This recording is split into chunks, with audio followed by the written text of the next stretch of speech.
In the unexplored northern region of South Korea, a group of people sat together, waiting in silence as their expedition stretched on. The atmosphere was tense, the unknown pressing in on them from every direction. A man approached a young man in the group, offering him a cup of water. "Is this your first time on an expedition?" the man asked. The young man nodded, accepting the water. "I've been to gates and dungeons before, but this is my first time in an unexplored region. I'm a bit nervous." "You'd better mentally prepare yourself," the man warned, his voice low and serious. "These kinds of places have been left untouched for hundreds of years. They're bound to be crawling with monsters, even ancient ones."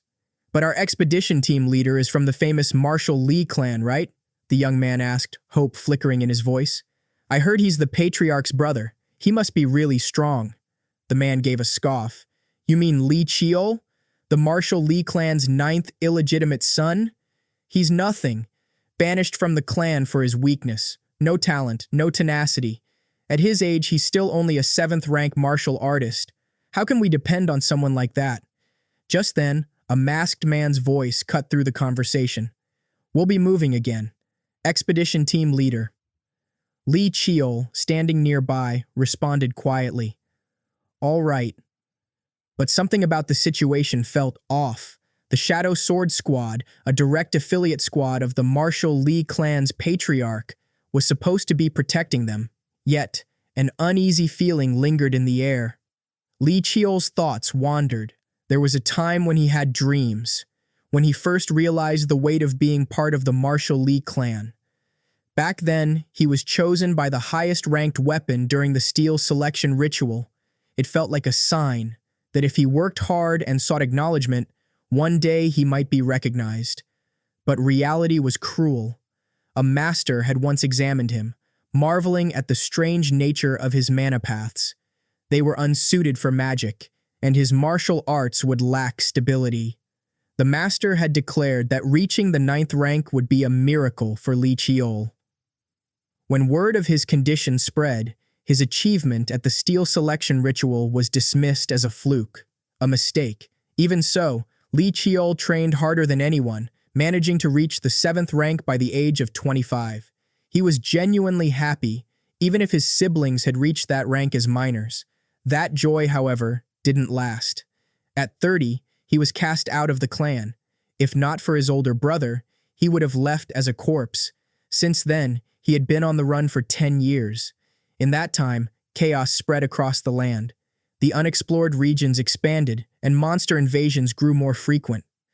Meanwhile, his father, the pinnacle of martial arts and patriarch of the Marshall Lee clan, passed away. Suddenly, a voice called out, "Young Master Lee Cheol!" Startled, Lee Cheol turned. It was the Shadow Sword Squad. "How did you find me?" They said nothing, merely handing him a decree. He sighed. Of course, they ignored his question. Another mission, a cursed bloodline that refused to release him. It was a mission order. Investigate the B1 zone of the unexplored region and join the expedition team by 1830. It was signed by Patriarch Lee Gunsong. Lee Cheol's mind reeled. Had his third brother become the patriarch? Then what happened to the eldest? He asked, but the Shadow Sword Squad ignored him again. "What's the point of sending me to the unexplored region?" Lee Cheol muttered bitterly. "I haven't even held a sword in 10 years. I'm a 7th-rank martial artist at that." He crumpled the decree in his hand. The Shadow Sword Squad drew their swords. "Will you refuse to carry out your orders?" He knew the consequences. I'll do it." Without a word, they disappeared in a flash of lightning. Later, they were deep in the forest when one of the men noticed an abandoned building. "What the? An abandoned building here? And it's so well preserved, too." The Shadow Sword Squad gave a single order. "We're going inside." Swords drawn, they entered cautiously, unaware of the horror within. Inside lay the corpse of an ancient monster, massive and grotesque, its presence suffocating. "Found it," one of the Shadow Sword members said coldly. "Begin." "Begin what?" one of the men asked, but before he could finish, the Shadow Sword's blade sliced clean through his neck. Panic erupted. The remaining men shouted, demanding to know what was happening. But the Shadow Sword Squad began cutting them down one by one. "You were dead from the start," a member sneered. Consider yourselves honored to be used for the clan's goodwill." Furious, Li Cheol drew his sword and killed one of the Shadow Sword members. "Who's behind this?" "The liege," the assassin answered. "We were ordered to bring you all here and kill you cleanly, if you didn't resist." Even with a gaping wound, the Shadow Sword's body began to heal. One of the men attacked the assassin, yelling that he must die, but he was slain in a flash of lightning. "How pathetic," the assassin muttered, turning his gaze to Li Cheol. "I expected better from someone with even half the blood of the Marshall Li clan." Li Cheol dropped to his knees, gasping for air, blood dripping from his lips. Another slash sent him sprawling. Blood covered his body. Desperate, he prayed. He couldn't die like this. He spotted a sword at a distance, a weapon powerful enough to slay a great monster. It had been left there for years, but it should still be usable. Crawling toward it, he reached out and it vanished into thin air. The assassin scoffed. "I didn't imagine a Li clan member could be so pathetic. I'll send you off like a Li at least." Another blow struck him. Li Cheol's mind began to fade. The heavens were so cruel. Was this really the end? A life spent struggling, running, a series of failures. If only he had another chance. Memories flooded back. His father's voice asking about Yujung's fate. A physician explaining that she was already dead when they found her. He saw his father, a younger butler Choi, and a small baby's hand, his own hand. And then, darkness. Li Cheol's mind stirred, caught between confusion and disbelief. "What's going on?" he wondered. "Is this reincarnation? Or just a flashback of my life before?" He remembered a conversation clearly, his father's deep, commanding voice suggesting a name for him. Young would be a good childhood name for him, his father had said. Li Cheol could still recall the exact words, the air thick with authority as his father issued instructions to the butler. Like the other children, assign him a handmaid and some members from the Shadow Sword Squad as guards, and have him attend the steel selection ritual with the 8th child. The butler, taken aback, had hesitated. "Immediately, sir?" "He isn't ready, and the 8th miss is still a few months older." But the patriarch was unmoved. "It should not matter. I'll be taking my leave." Li Cheol, or rather, the infant version of himself, had been lying in his crib then, his tiny face pulled into a sad, pouting expression, unaware of what awaited him. As expected of father, Li Cheol thought now, a chill settling over him. I haven't seen him in so long, but that pressure and that conversation, it really did happen. I don't want to believe it, but if this is real, have I regressed to the damn past? As those memories weighed on him, the day of the steel selection ritual arrived once again, the Marshall Li clan's most honored tradition. It was the day when the clan's children displayed their potential, chosen by the weapons themselves. Each weapon would resonate with the talent of its rightful heir. His father had once been selected by dozens of swords, becoming the finest swordsman of his generation. His eldest brother had been chosen by swords, tomes, and even a staff, a prodigy renowned for both magic and swordsmanship. And now, it was his turn. A young maid, Moongawa, carefully dressed the infant Li Cheol. She cooed softly as she adjusted his robes, smiling at how calm he was. "Oh, our dear young master is dressed so well," she said, lifting him gently into her arms. "He's in a new environment, yet he isn't crying at all. How mature. I'm sure you'll get a good result." As she held him close, a gentle warmth spread through Li Cheol. Gawa. He remembered her vividly. She had been like a mother to him in his lonely, difficult childhood. The one person who stayed by his side, wept for his isolation, and comforted him. She had been driven out by his other brother's hatred. An injustice Li Cheol had never forgotten. "Not this time," he vowed silently. "I won't let it happen again. I'll protect her, no matter what it takes." Another maid entered, bowing politely. "Young master, the preparations are all ready." Moongawa smiled. "Shall we depart?" Soon, the butler approached the patriarch. "Patriarch, the preparations have been completed." The patriarch gave a curt nod. "All right, let's go." The steel selection ritual was a grand event, and the Marshall Lee clan's grounds buzzed with activity. Noble figures, ministers, and esteemed guests filled the area. A crowd gathered for the ceremony. Among them stood the clan's matriarch Baek Hwayeon, Minister Lee Tae-hong, the first child Lee Myung-jung, and the third child Lee Gun-song. Their gazes settled on the infant Lee Cheol, and the low murmur of gossip spread among them.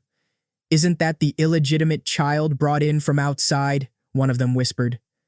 Minister Lee Tae-hong eyed the infant. "He's quite young." Lee Myung-jung frowned. "I don't remember any of us participating at that age. Isn't that Gun-song's doing?" Lee Gun-song gave a dismissive shrug. "I guess so.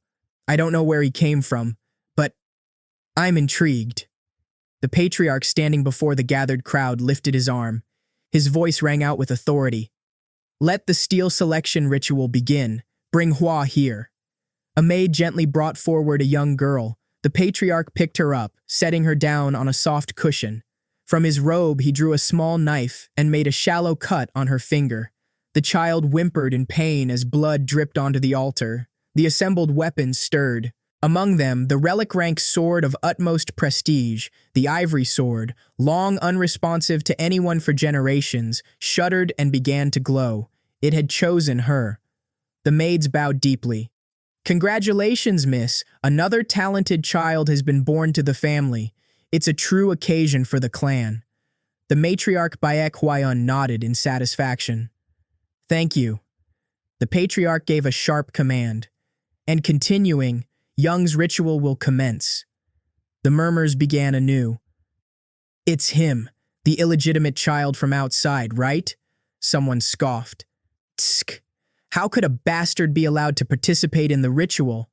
Ignoring them, the patriarch approached the infant Lee Cheol, lifting him carefully. With a small knife, he made a cut on the child's finger, his expression unreadable. But there was a certain pride in his eyes. Lee Cheol, or Lee Young, as he was named then, felt a strange calm settle over him. "So this time has come. In the past, I was chosen by the clear echo, a heaven-rank sword. If so, in this life?" His thoughts trailed off as the ritual reached its critical moment. The maids whispered amongst themselves, their eyes stealing cautious glances toward the matriarch. "She seems to be in a bad mood," one murmured. Minister Lee Tae-hong, observing the scene, muttered quietly, "A hidden son of my brother. Well, it's only natural. A pitiful fate lies ahead for that child. It'll be hard to survive as an illegitimate child." Just then, the head elder, Lee Cheol-jung, approached and patted him firmly on the shoulder. "You seem to hold quite an interest in the illegitimate child," he remarked. Minister Lee Tae-hong's expression stiffened. This purist, close-minded old man. Forcing a smile, he respectfully greeted him. "I greet the head elder."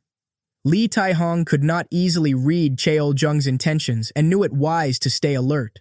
Cheol-jung spoke, his gaze fixed on the young boy. "That's the child the patriarch brought in, yes?" "Yes," Minister Lee Tae-hong replied. "The Shadow Sword Squad discovered him and brought him here." Cheol-jung let out a low hum. "I just don't understand what the patriarch is thinking. A bastard child, born from who knows where, allowed to participate in the steel selection ritual. You've experienced it yourself, haven't you? The ritual is of no use for illegitimate children." Lee Tae-hong's face darkened, his hand forming into a clenched fist. "What did you just say?" Cheol-jung smirked. "Ah, my apologies. I seem to recall the famous story, how you, another illegitimate child, failed to be selected by even a single weapon." His words cut deep.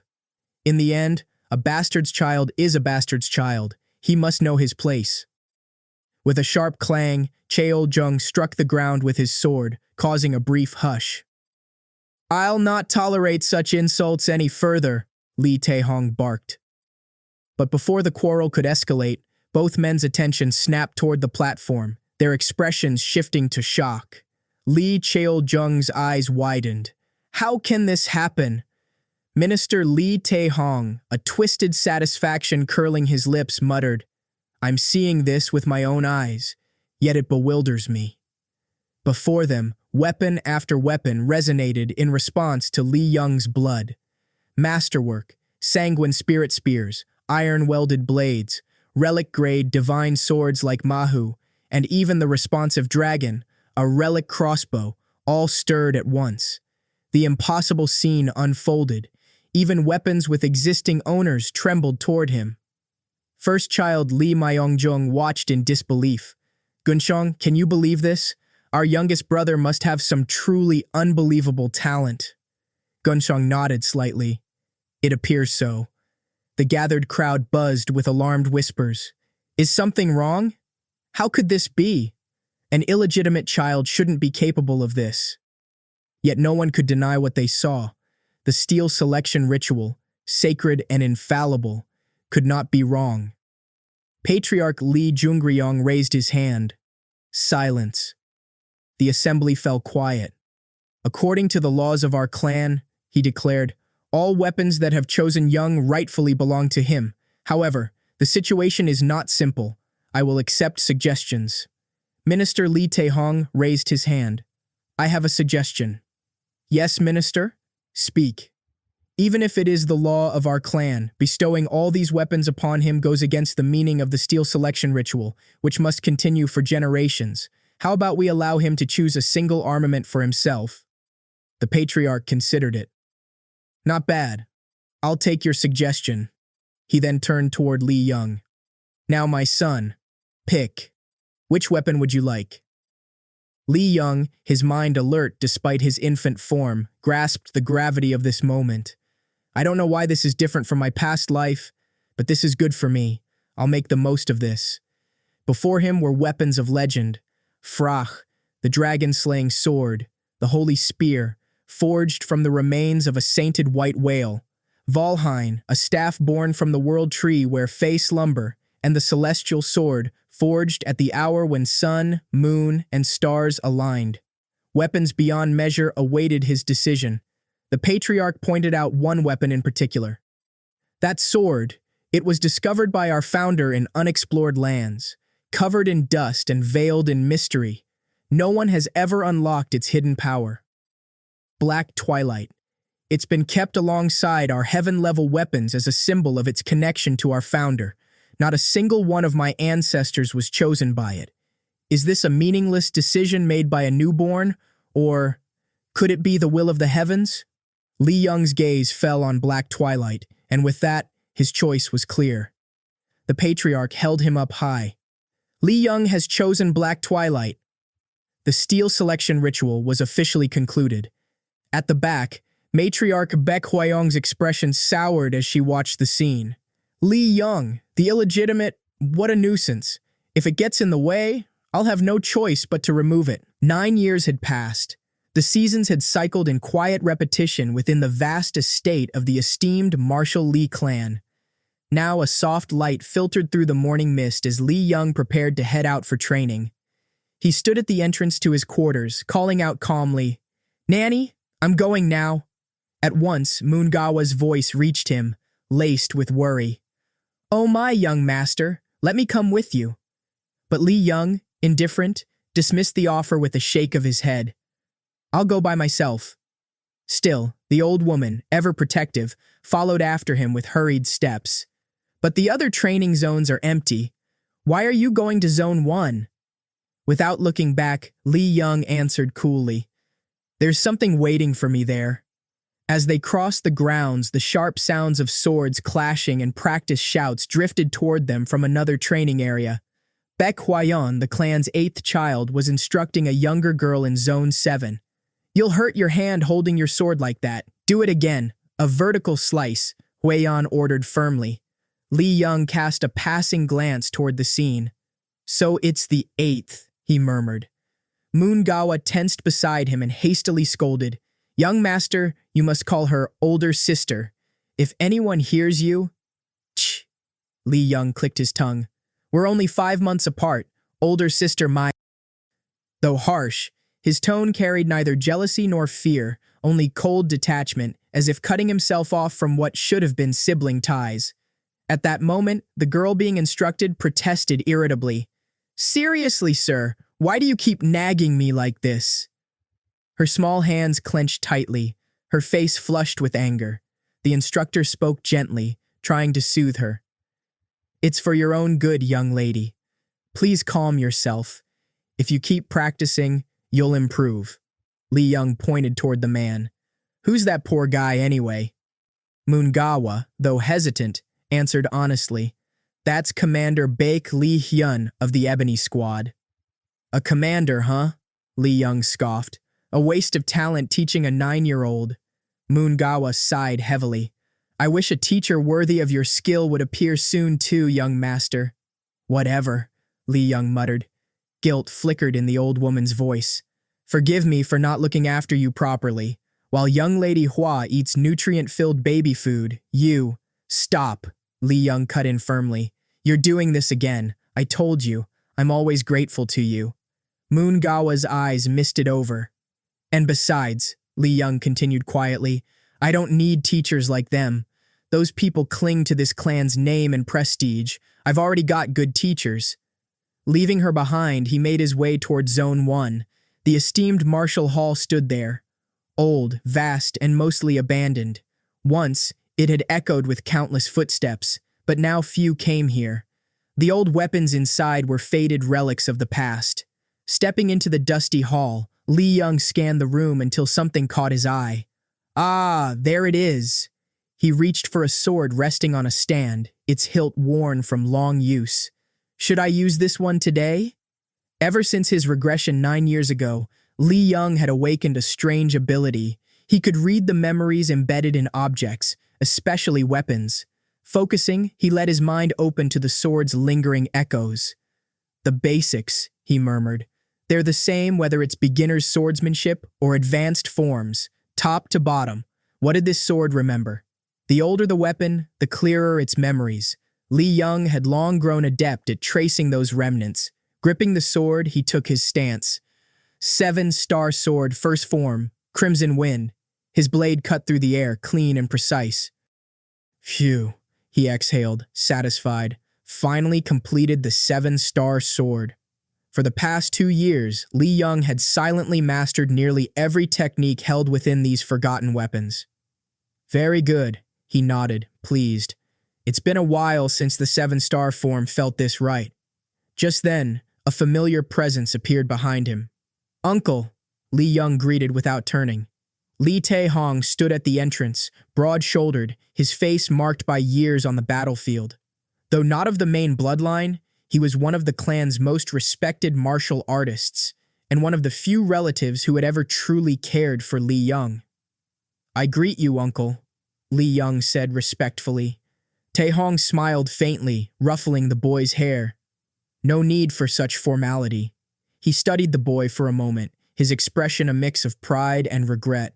I always see you here when I pass by the training grounds. It can't be easy enduring the others' coldness, but you've grown up well. I'm proud of you. I'm fine, Lee Young replied firmly. I'm a son of the esteemed Marshall Lee clan. I'll prove myself. That's right, Tae-hong nodded. Prove it with the sword. That is our clan's way. I will, Lee Young promised, with my own strength. The older man's gaze lingered on him. Why did this child have to be born illegitimate? He thought bitterly. Such talent. Those eyes. After a pause, Tae-hong spoke. You're nearing the age for your naming ceremony. I'd like to be your teacher for it. But Lee Young immediately shook his head. I cannot accept, Uncle. Tae-hong raised an eyebrow. Huh? You don't want me as your teacher? It's not that, Lee Young said calmly. There's a rule forbidding me from having a teacher before my naming ceremony. I don't want to put you in a difficult position. Tae-hong's face darkened. Your siblings bend rules all the time, hoarding teachers, resources, eating delicacies while you… Even so, Lee Young interrupted, his gaze steady. I believe rules should be kept. I'll prove myself without breaking them. Tae-hong was silent, staring at the boy's resolute face, those eyes, just like his father's. He sighed, giving in. You're stubborn as ever. A faint smile touched Lee Young's lips. All right then, Tae-hong conceded. Is there something else you want? Lee Young's eyes gleamed. Actually, yes. I've been waiting for you to ask. Oh? Taehong asked curiously. What is it? Without hesitation, Li Young made his request. I want to see what's under the secret warehouse. The words made Taehong's expression freeze, shock flashing in his eyes. The car came to a halt at the gate. A stern-faced guard stepped forward and demanded, State your identity and the purpose of your visit. Li Taehong didn't hesitate. I am General Li Taehong, he declared firmly. This is just a routine inventory check. He gestured toward the passenger seat beside him. With me is the youngest of the esteemed Marshal Li clan, Li Young. He's here on a field trip. The guard's eyes narrowed slightly, but after a moment of scrutiny, he nodded. Loyalty verified. You may enter. The gate swung open and the vehicle rolled forward into the sprawling compound. Li Young pressed his face close to the window, feigning awe. Wow, so that's the great warehouse, he murmured, eyes wide. Li Taehong glanced at him through the rearview mirror, a knowing smirk tugging at his lips. Are you really that excited? Of course, Li Young replied eagerly. The secret warehouse is where all the family's greatest treasures are stored. In his mind, he added silently, the item I'm searching for is in there too. Weapons of legend, ancient relics whose very existence was often dismissed as myth. Those who sought such impossible treasures said only one place held them all, the esteemed Marshal Li clan's secret warehouse. The basement of the secret warehouse holds weapons sealed for countless reasons, Li Taehong explained as they approached the massive building. Li Young's eyes sparkled. I heard there are monster-level weapons that consume their owners. A shadow of a smile crossed Taehong's face. Yes, you're well informed. Just holding such a weapon can devour both your body and your heart. Are you scared? Taehong asked, his gaze steady. Not at all, Li Young answered confidently.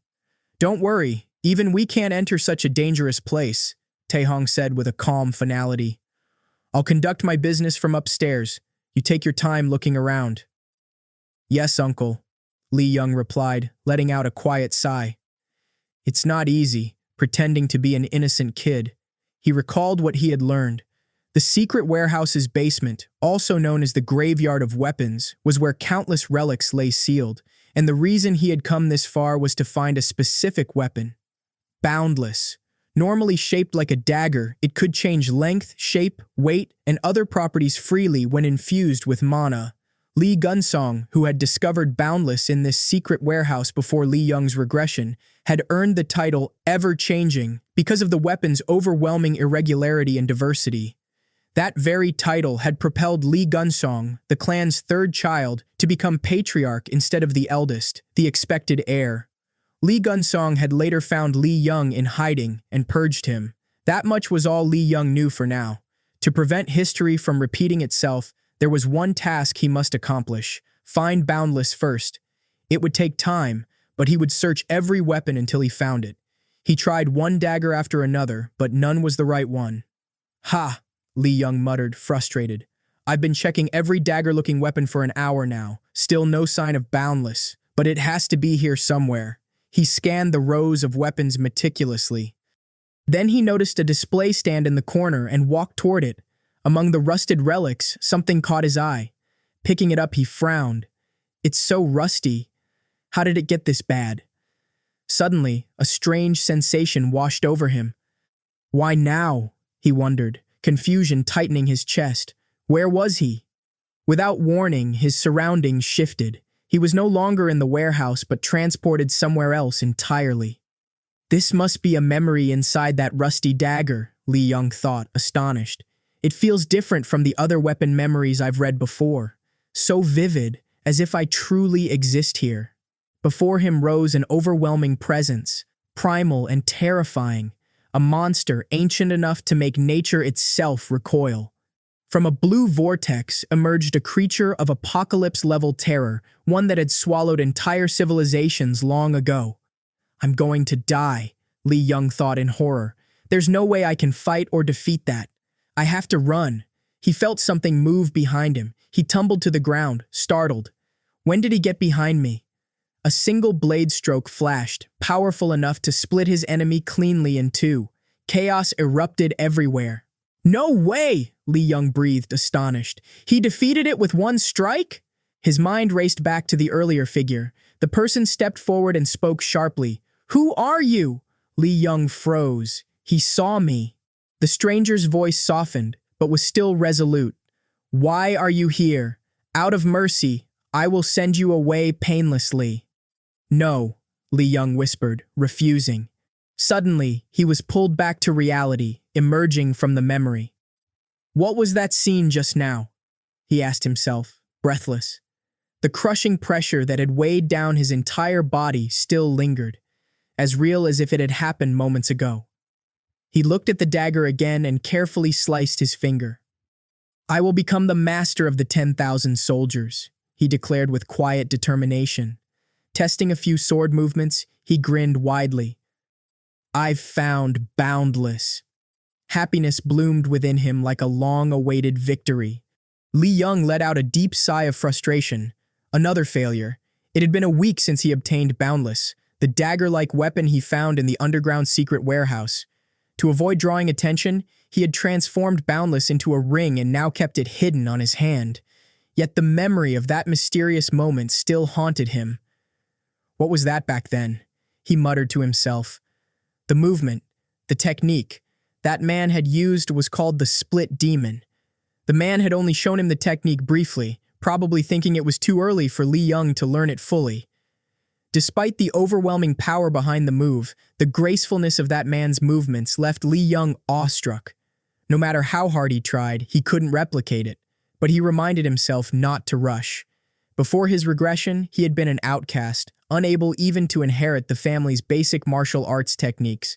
Now, even if it was just one advanced technique, this was his first real taste of progress. He could do this. He could remember how the man moved. Yet there was one issue.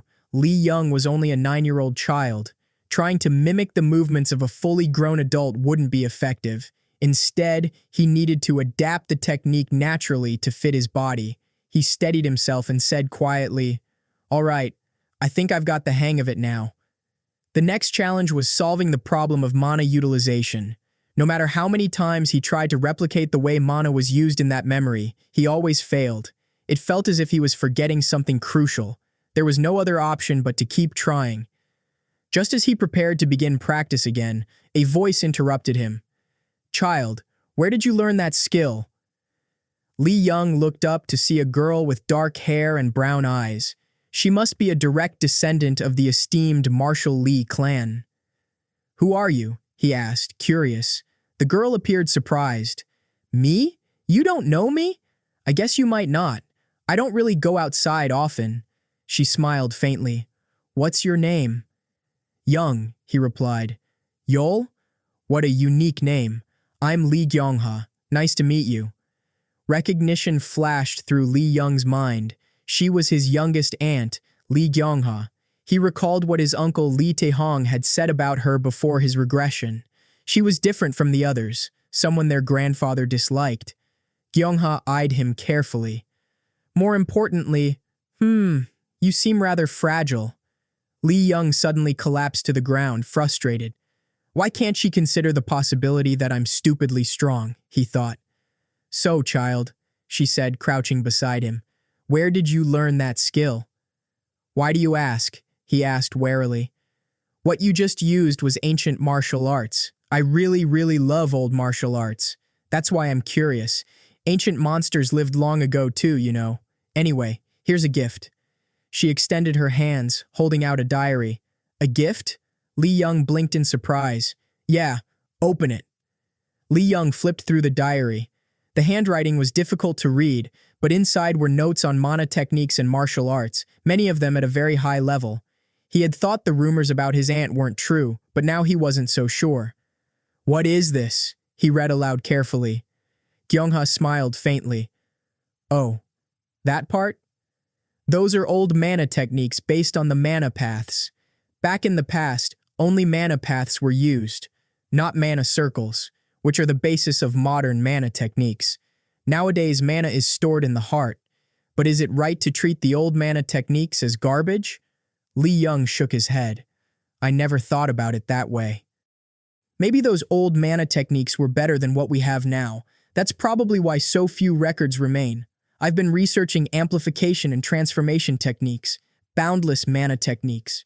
Suddenly, Lee Young jumped up and started running, calling back to her, "Wait! Lee Gyung-ha, hold on." "Huh? What is it?" she asked. Lee Young explained rapidly. Mana spreads from the mana circle throughout the body, but the man's technique rejected the mana trying to return to the mana circle and only used the mana paths.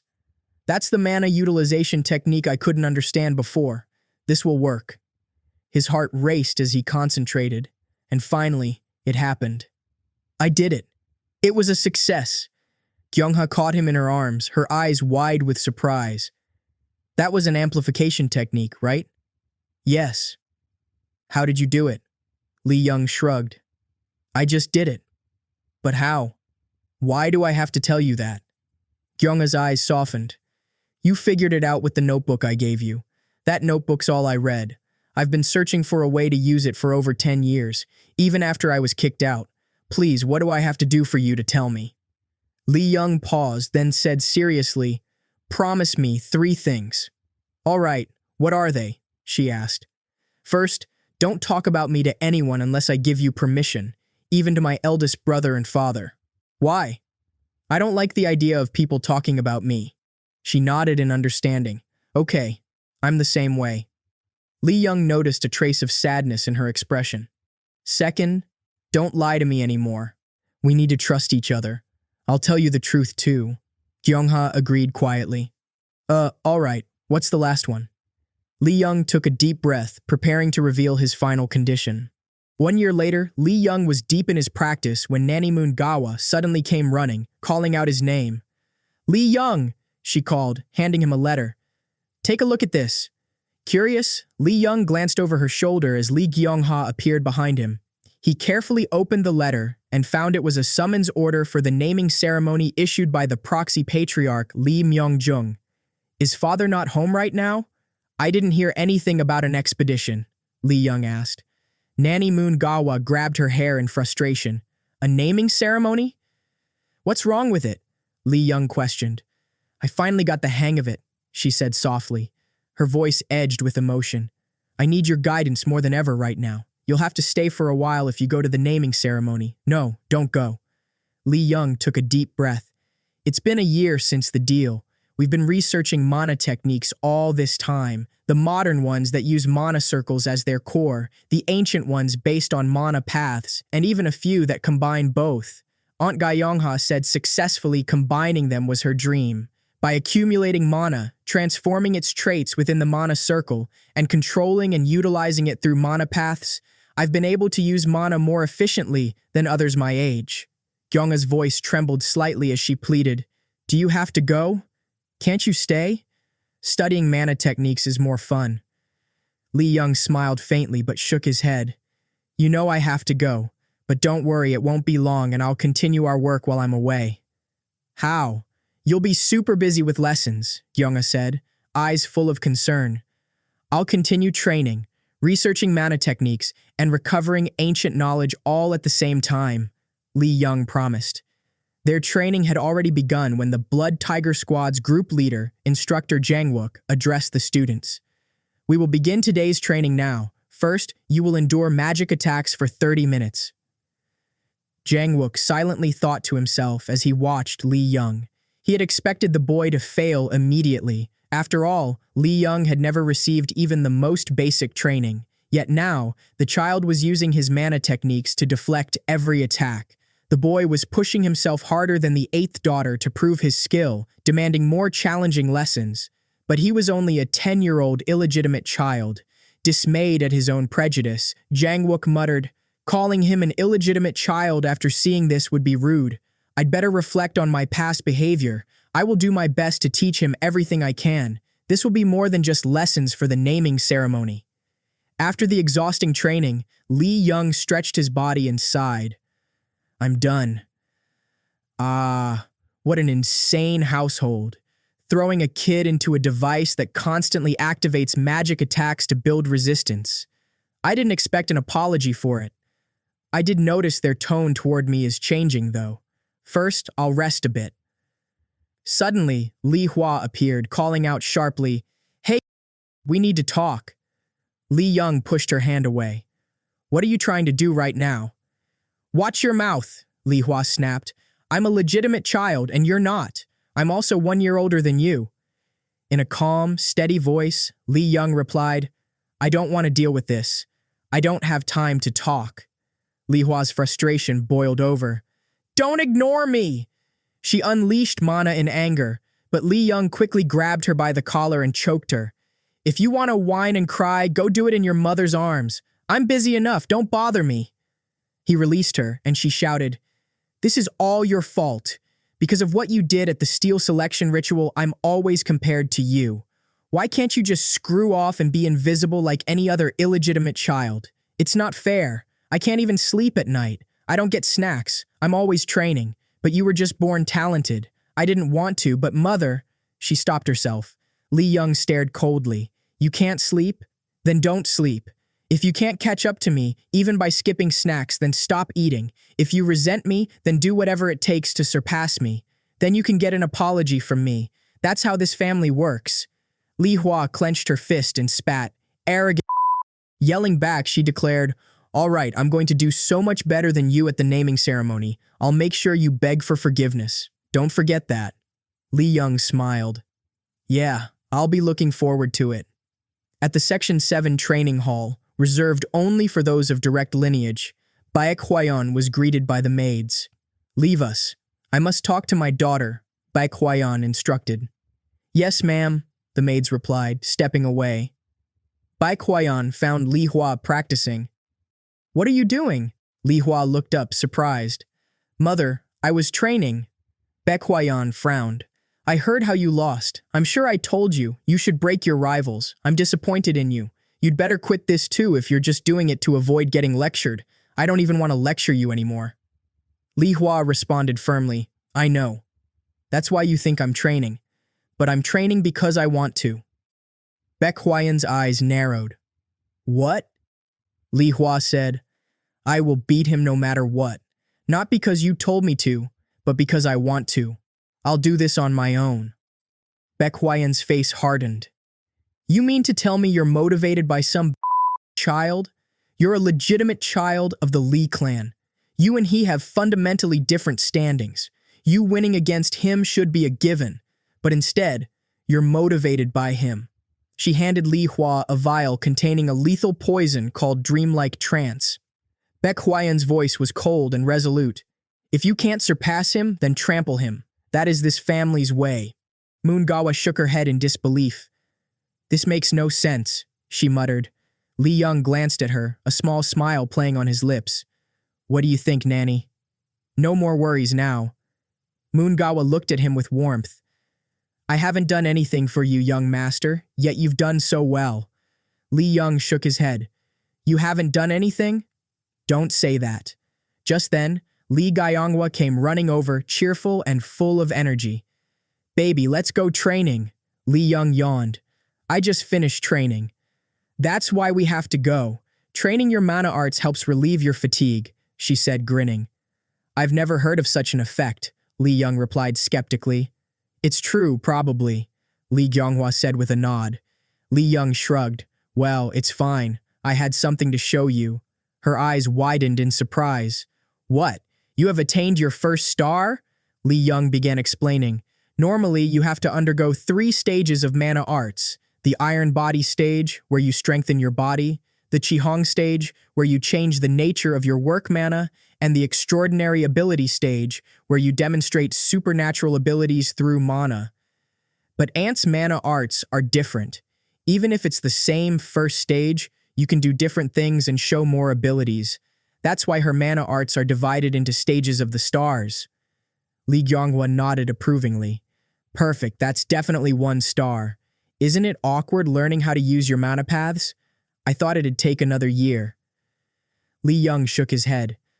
"I learned how to use them while getting lessons. Even thinking back, the training was crazy. I failed at mana control, and the balance of my mana circle and mana paths was almost shattered. I should have just left. Mana flows naturally like water after all. Turns out, our body itself is a vehicle for the mana." Li Gaiyongwa's eyes brightened. A vehicle for mana? Baby, I think I can do it too. It might take a long time, but I think I can. Li Young smiled quietly. At least she realized it. Thanks so much, my lucky baby, she said, hugging him tightly. Li Young winced. Kuk, my ribs. Perfect. Now then, let's move on to 2 stars, Li Gaiyongwa said with determination. Li Young groaned. I thought I was about to die. What you achieved is 1 star, but you know that's different from the traditional first stage, right? She asked. I know, he replied. Then what do you think you're best at? She asked curiously. Li Young began to answer. What I'm best at? I think the sawo. He was cut off. Li Gaiyongwa shook her head. I don't think so. Li Young frowned. You've never seen me in swordsmanship training, though. I have, a few times when I was bored, she said with a smirk. So what I'm saying is, I think you have an ability more outstanding than your swordsmanship. It's hard to explain, but your greatest ability is your mana arts. Li Young blinked. That caught him off guard. Li Gaiyongwa continued, your talent for mana arts is incredible to the point where everything else dims in comparison. Nobody was actually able to follow the mana arts I taught in the past. He thought to himself, a talent for mana? I was ridiculed in my last life because I couldn't use mana. That's why I don't think attaining 2 stars will be difficult for you, she said firmly. And if you succeed at that, the naming ceremony will be a piece of cake for you. Okay, from now on, I'll teach you proper techniques, so focus. Okay, but Aunt, Li Young asked, noticing something beside her. What is that? Li Gaiyongwa smiled and held up several small metal marbles. Oh, this? They are metal marbles. You need to be able to move while releasing mana, since using mana arts while staying still is no different from dead mana arts. Now then, shall we begin? At the training hall, the Blood Tiger Squad's leader, Li Junquan, stood before the gathered students.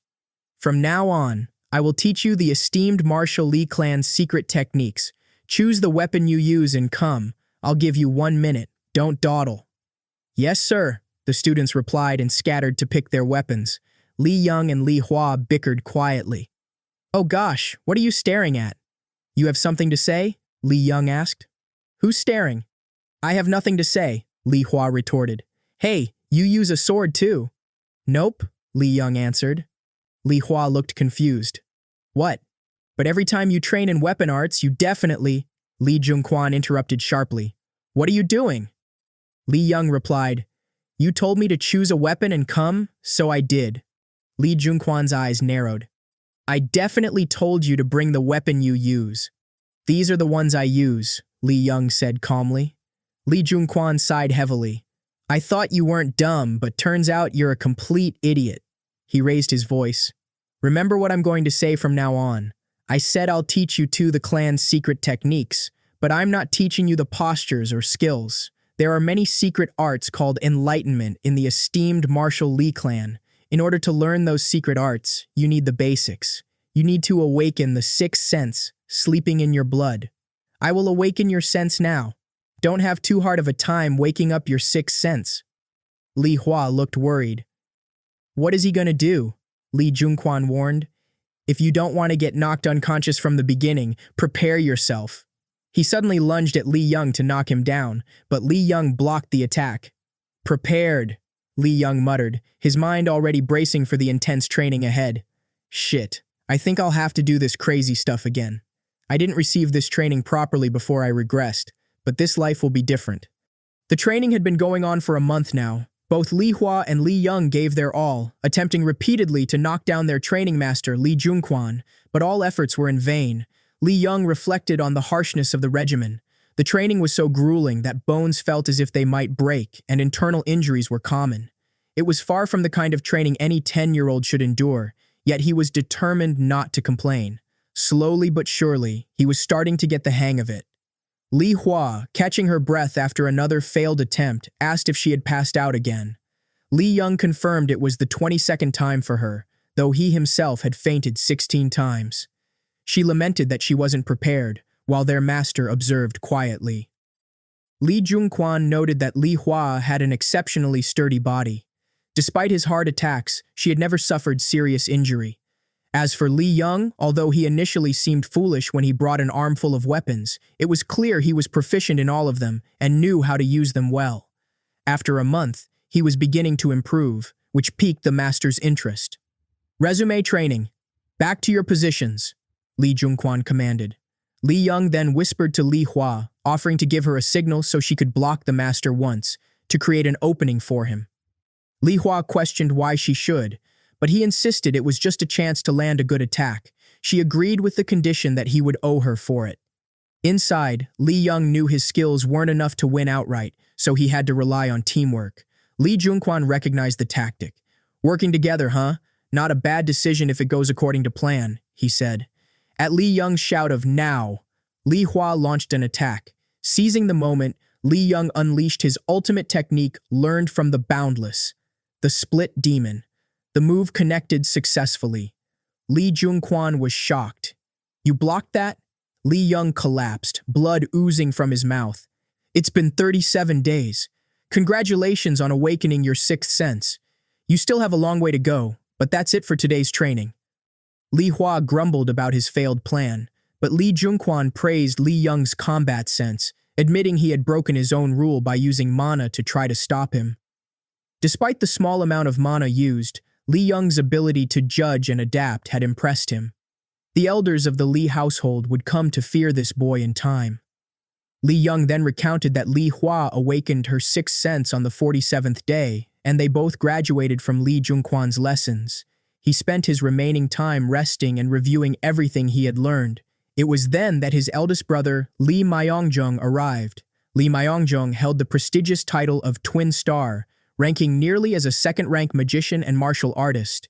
Feared and admired by many, to Li Young he was simply his eldest brother. I'm sorry I haven't paid much attention to you lately, Myongjong said apologetically. I've been busy. Li Young smiled and replied, It's all right. Myongjong was surprised that Li Young recognized him immediately, despite it being their first meeting. Li Young explained that although they were half-brothers, he couldn't possibly forget the face of his eldest brother. Myongjong gently corrected him, telling him not to use the term half-brother, because regardless of different mothers, he was as much a brother as any other sibling. Thinking to himself, Myongjong noted that Li Young seemed harsh on himself, especially considering he hadn't even undergone the naming ceremony yet. Li Young quickly apologized, but Myongjong told him it was unnecessary and that there was no need for such politeness between brothers. Li Young felt warmth at his brother's kindness, recalling that Myongjong had been just as kind when he was younger. Myongjong then took something out and handed it to Li Young. This is a gift to commemorate our first meeting. I got it when I was admitted to France's Eiffel Magic University. I think you'll get more use out of it than I will. It was nectar, a highly valuable miracle medicine, made in limited quantities at the France Magic Tower, only 500 milliliters produced per year. Li Young was overwhelmed by the precious gift. Thank you so much, eldest brother. Myongjong observed that Li Young was different from the other siblings he had met, who all saw him as a rival. He admitted that he was glad Li Young was different, though he wasn't used to it. Li Young quickly clarified that he did see Myongjong as a rival. As a member of the Li clan, that was inevitable. But he hoped their rivalry would be a great competition, not just fraternal affection. Myongjong smiled. All right, I look forward to the day you become my biggest rival. Li Young vowed silently that he would protect his eldest brother this time, his brother who genuinely cared for him. A few days later, the day of the second trial for the esteemed Martial Li clan arrived, the naming ceremony.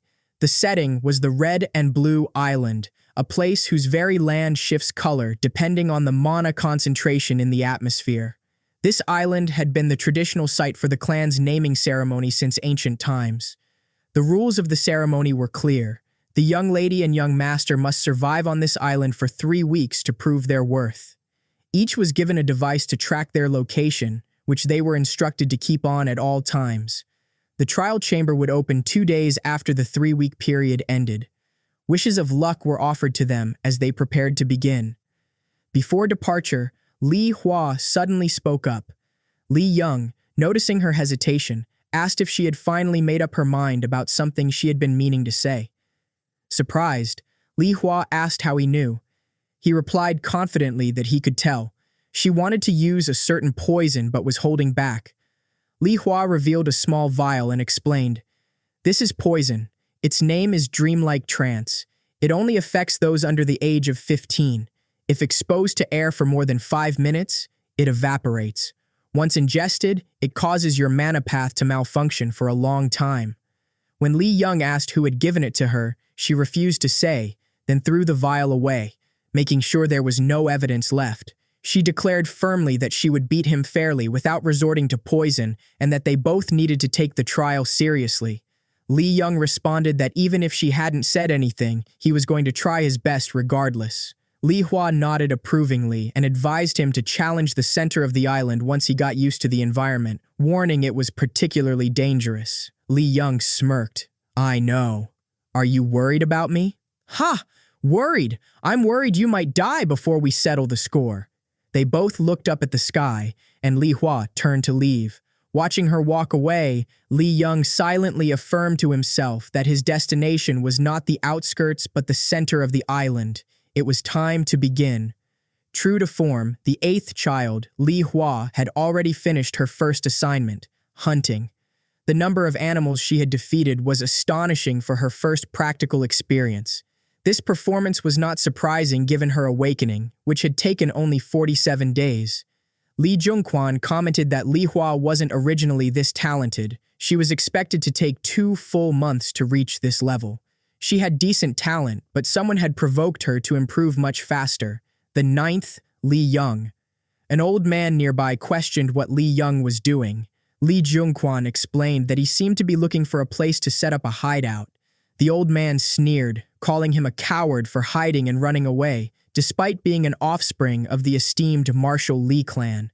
Li Jungquan interrupted, arguing that finding a hideout in such a dangerous environment was a strategic move and not something to scold. Rumors spread that the clan's expectations were high because of Li Hua's performance. The old man remarked, "Being average in the esteemed martial Li clan is a sin, isn't it?" Li Jungquan mused aloud, reflecting on how a clan member doing something ordinary was almost laughable. He lamented the clan's decline and questioned if it had always been this way. Then he turned his thoughts back to Li Young's unusual plan of heading to the island's center, sharing the concern that he wasn't the only one wondering what Li Young intended. Meanwhile, Li Young had found something buried in the ground which seemed adequate. He burned an herb and blocked the entrance of his hideout, demonstrating impressive concealment skills. The old man watched, curious about Li Young's actions. Li Jungquan, shouting with pride and excitement, declared, "Always unpredictable." Li Young thought to himself there was no reason to reveal this, especially since he could use his boundless skills here on the island to salvage as much as possible. He prepared a tea made from mana herbs he had learned to concoct from following a druggist in his previous life. He mused that no one in their right mind would think such a grotesque-looking tea was made from mana herbs. He remembered that in his previous life, he couldn't even afford a cheap elixir. Now, knowing the island's abundant mana, the tea would be more effective after he increased his total mana through mana arts. With a sigh, he drank the hellish-tasting tea, marking the beginning of a lonely 3-week fight for survival. On the 18th day of the naming ceremony, Li Myongjung was in his office when Yu Jongheon, the vice leader of the Azure Sword Squad, directly affiliated with Li Myongjung's martial artist unit, entered. "Sorry to interrupt you," Yu Jongheon said. Li Myongjung responded, "It must be bad news, it seems." Yu Jongheon explained, "It seems like a large vagabond group has entered South Korea's northern regions. I expected them to make their way through the unexplored region, but instead, they are heading directly south. Only 2 days away from them are the Li clan's Mana Stone mines." Li Myongjung's eyes narrowed. Vagabonds usually go through unexplored regions, committing all kinds of crimes. There's no way those hyena would enter our territory without some kind of scheme in mind. They may look like vagabonds, but it could be just a disguise. It's possible that some other force is behind them. There was intel about the Nine Dragons' stronghold moving their forces towards the northern border as well. He reflected quietly. Zhongyuan's giant organization, the Nine Dragons' stronghold, shared the border leading to the unexplored region. They had regularly provoked the Lee clan by stepping into their territories. Thinking to himself, Lee Myongjung considered that news about his father being away must have leaked. There was no better timing for their enemies to strike now. He wondered if their intelligence branch was aware of this too. I was able to find out about this more quickly than the branch because of your orders to keep an eye on him. Now cooperate with the intelligence branch to find out more about this matter. I think there's more to it. I hope it's nothing more than a bad feeling. Elsewhere, someone hoped that 2 nights would be enough to kill an illegitimate child. Meanwhile, on the island, Lee Young was engaged in a fierce battle with a 7th-rank monster, a dragon named Draco. Using his mana and split demon moves, he slashed the dragon off. Dragons are definitely on a different level, Lee Young breathed. Had I fought this when I just got here, I would have been knocked out immediately. He realized he had reached the dragon's territory 19 days after arriving on the Red and Blue Island. But staying here longer would be a waste of time. There was another reason he had come this far. Suddenly, he sensed something else. As I thought, an 8th-rank monster lizard man. Something had felt off since yesterday. Lizard men monsters, only supposed to appear on the outskirts, were now here in the heart of the island. They attacked and then ran away. Lizard men weren't smart and were lower rank.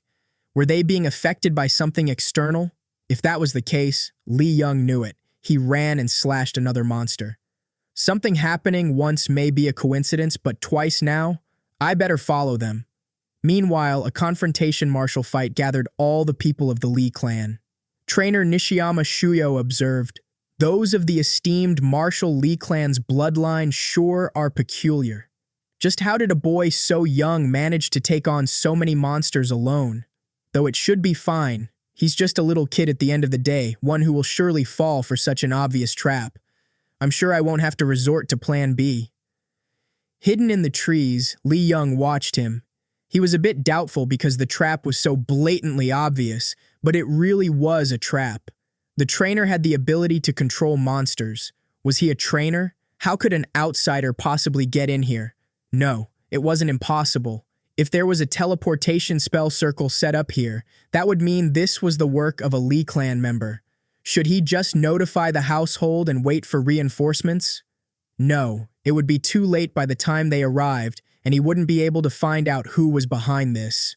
That left only one option: use stealth arts, hide his presence, and take the trainer down himself. Lee Young attacked, but Nishiyama Shuyo was able to detect it, thanks to the danger detection artifact he possessed.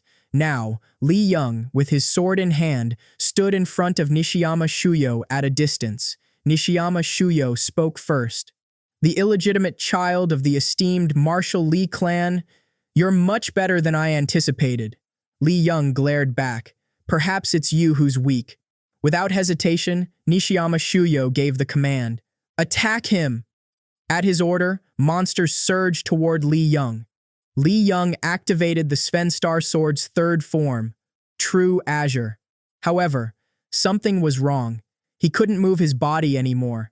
Nishiyama Shuyo let out an amused laugh. "Ha ha, you've fallen for it. That array is the most advanced type of array. There's even one that blocks off the mana circles of martial artists. You are nothing but a powerless kid without mana. Meet your pathetic little death, unable to move." Confident in his trap, Nishiyama Shuyo began to walk away, expecting Lee Young to die. But Lee Young's voice cut through the air. "Block my mana then. I can just use my mana paths instead." And in that moment, Lee Young managed to release himself from Nishiyama Shuyo's advanced array. He pointed his sword straight at him. "Have you given up on running away?" Nishiyama Shuyo froze, shocked. "How did you break free?" "I'm not going to tell you. I've already notified the household about you. So, surrender." A desperate expression twisted Nishiyama Shuyo's face. "Kwe, I will eliminate you and regain my freedom." Lee Young frowned. "What? What are you talking about?" Before he could finish his sentence, radiating mana started spreading out from the trunk of a nearby tree. The shock wave struck Lee Young, knocking him to the ground, blood dripping from his mouth. Struggling to lift his head, Lee Young gritted his teeth. Could it be the Red and Blue Island's guardian, Turtlehead Mountain? Realization dawned. It's basically a third rank on a nightmare of a monster. You're telling me that this third-rate trainer tamed that monster? Nishiyama Shuyo grinned. You're quick to catch on. I don't have perfect control over it yet, but it should definitely carry out the one order to kill you. You should give up on fighting it, just accept your fate. Fallen to the ground on one knee, Lee Young forced himself to calm down, mind racing. Let's calm down. If he doesn't have perfect control over it yet, that means I just need to catch the trainer instead. In order to be able to do anything against Turtlehead Mountain, this is the only option. He reached for something, recalling a desperate plan. I made it just in case, but I never expected to use it like this. The medicine that was banned because its side effects were too intense when stacked against the positive effects. The mana booster. His thoughts didn't stop there. One more thing. The technique Aunt Gyeongha said to only use in the most dangerous of situations. Now. The heaven-defying technique. He pushed his battered body up. I didn't even get a scratch in, but it still stopped it. I'll take it down with this. That's the Turtlehead Mountain's cry. Fear. I can't move because of the mana waves, damn it. But then, a faint pulse stirred in him. My dark energy resisted the fear. Now was the moment. Boundless first technique, Split Demon. The technique tore through, but it came with a cost. Lee Young collapsed to the ground, coughing up blood. I don't have time. I won't be able to move for a while because of the side effects of the mana booster and the heaven-defying technique. In 10 seconds, I need to find the trainer. 8 seconds. His sharp eyes scanned the battlefield. 4. A thread. His heart pounded. 3 seconds. He caught sight of him. At the very last moment, I'm not close enough. Just barely. But Lee Young refused to give up. If only I'd grown a bit more. Then I'll just make my sword longer. And with a swift slash, his extended sword struck down Nishiyama Shuyo. Panting, barely able to remain conscious, Lee Young told himself, I need to take care of myself first.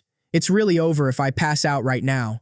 Aunt Gyeonghwa said to drink this if I ever used the technique. It's a good thing I brought the nectar with me. Every muscle in his body screamed, but before any monster could get too close, he knew he had to deal with this one final matter. Lee Young woke up to a strange whiteness surrounding him. Where am I? He wondered aloud. His thoughts immediately went to the trainer and the Turtlehead Mountain. A wave of pain swept through his body, making it feel as if he was falling apart from the inside. A monstrous voice echoed nearby. So it has come to this. Even individually, those things are too dangerous to be consumed by humans, yet both are inside this one human. I hoped he wouldn't wake up, but now, feed it. Lee Young looked down and saw a purple beehive. This is a purple glowstone of clarity? You're not meant to be eaten. It is what will eat you. A new era is upon us. Become stronger, human child. Become stronger so that you do not get devoured by time. Just then, Li Hua came across him. Ah, you're awake, she said. Hua, Li Young greeted her weakly. I'm older than you, so I'll let it go this once, she teased gently. Since you're not doing well, how are you feeling? My entire body is a mess, but my mana has increased a lot, Li Young replied. Did I really take the purple glowstone of clarity? A few of my mana paths are broken, my intestines are twisted, every bone is fractured, and some muscles have broken down. Not bad, I guess. Li Hua's expression turned concerned. That's bad. The purple glowstone of clarity was supposed to be something Li Hua would take herself. It was an incredible miracle medicine, reinforcing the body, increasing mana, and providing resistance against poisons and curses. It was something she had wanted to obtain here, but she admitted feeling a bit guilty. What are you doing here? Li Young asked. Their eldest brother, Lee Myung-jung, appeared. Are you all right? I better treat your mana first. I brought some potions, he said. It's all right. Just the potion will do, Lee Young said as he drank it. Lee Myung-jung turned to Li Hua. Will you excuse us for a minute? All right, she replied. Lee Myung-jung's tone grew serious. If you had died, I would have annihilated the trainer as well as all organizations involved with him, no matter how large or powerful they might be. Lee Young smiled weakly. Haha, that's nice to hear. What you did was something every martial artist should try to emulate, Lee Myung-jung said. However, I cannot think of it in a positive light as your brother. Lee Young admitted, I didn't expect the Turtlehead Mountain to show up. I'm sorry. I would have waited had I known. It's good that you know the difference between arrogance and confidence, Lee Myung-jung said. Eldest brother, I took care of the trainer, so I assume I have rights to his information, Lee Young said. I thought you'd say that, Lee Myung-jung replied. The trainer was almost a 5th-rank sorcerer who once dabbled in Onmyoto. It seems he was expelled after trying to get sorcery banned. He must have activated advanced sorcery while the Turtlehead Mountain was sleeping. I assume he was trying to get rid of you and make it look like a monster attack. Lee Young frowned. You haven't figured out who is behind this yet. I think it'll be hard at the moment. I wasn't the final target. They are after you. What makes you think that? Lee Myung-jung asked. I think their target was to damage your reputation by making it seem like you were unable to detect invaders and slow to react to the urgent situation, Lee Young explained. Lee Myung-jung sighed. You're right. Goodness, what shall I do? Are you all right? Lee Young asked. I'm all right. It'll hurt my image a bit, but it won't make a huge difference. I can't leave my position empty for long. I better go back. He patted Lee Young's head. Eldest brother, why don't we do this? Let's say you predicted the trainer's invasion and gave me orders ahead of time. In response, I will testify accordingly. Then it will seem like you prepared for something even the intelligence branch couldn't catch. Lee Myung-jung considered it.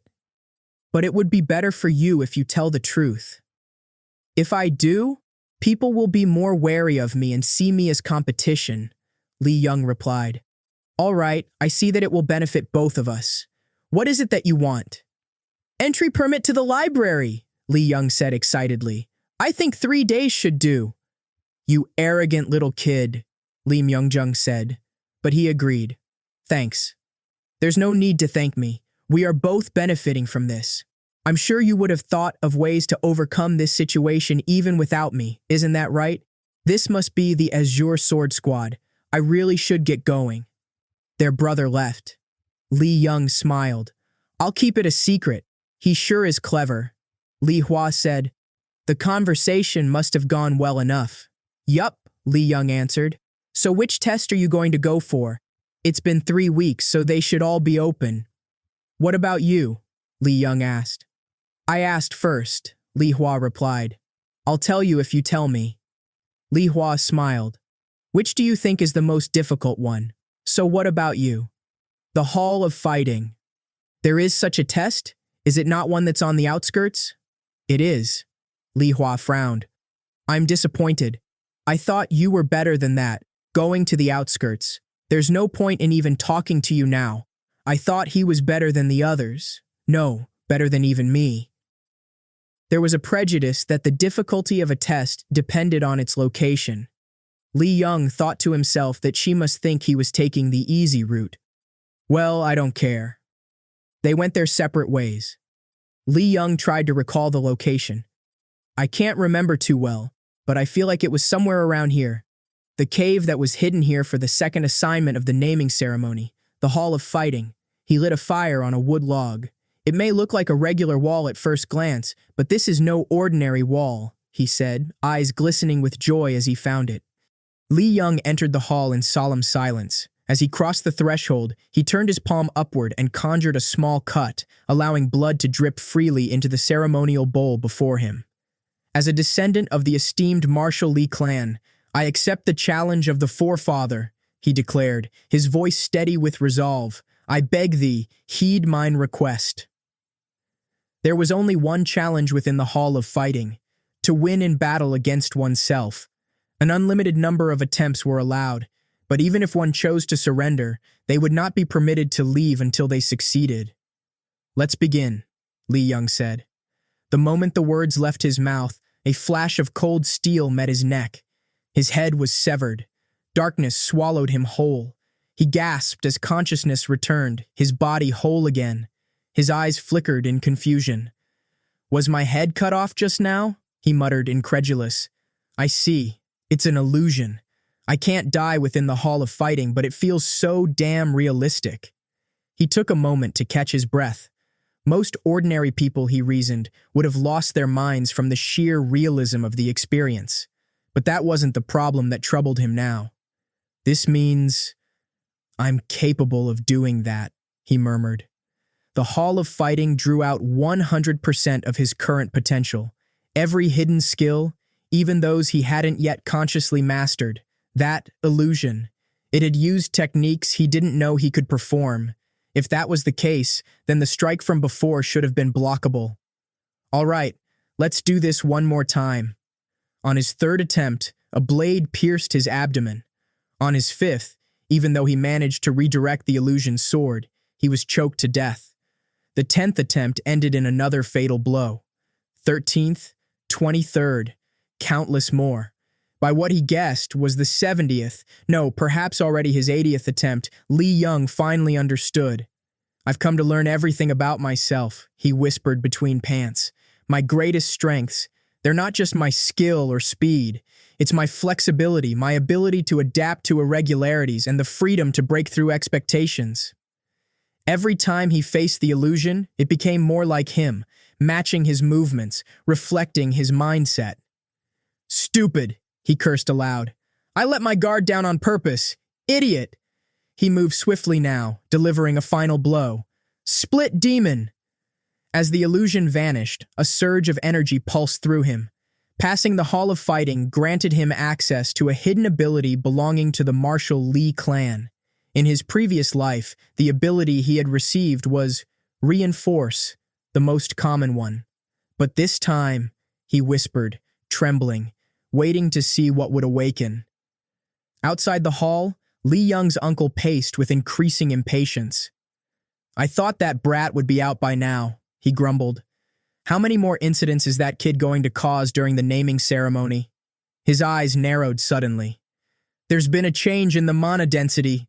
It's opening." The sealed gate flared open.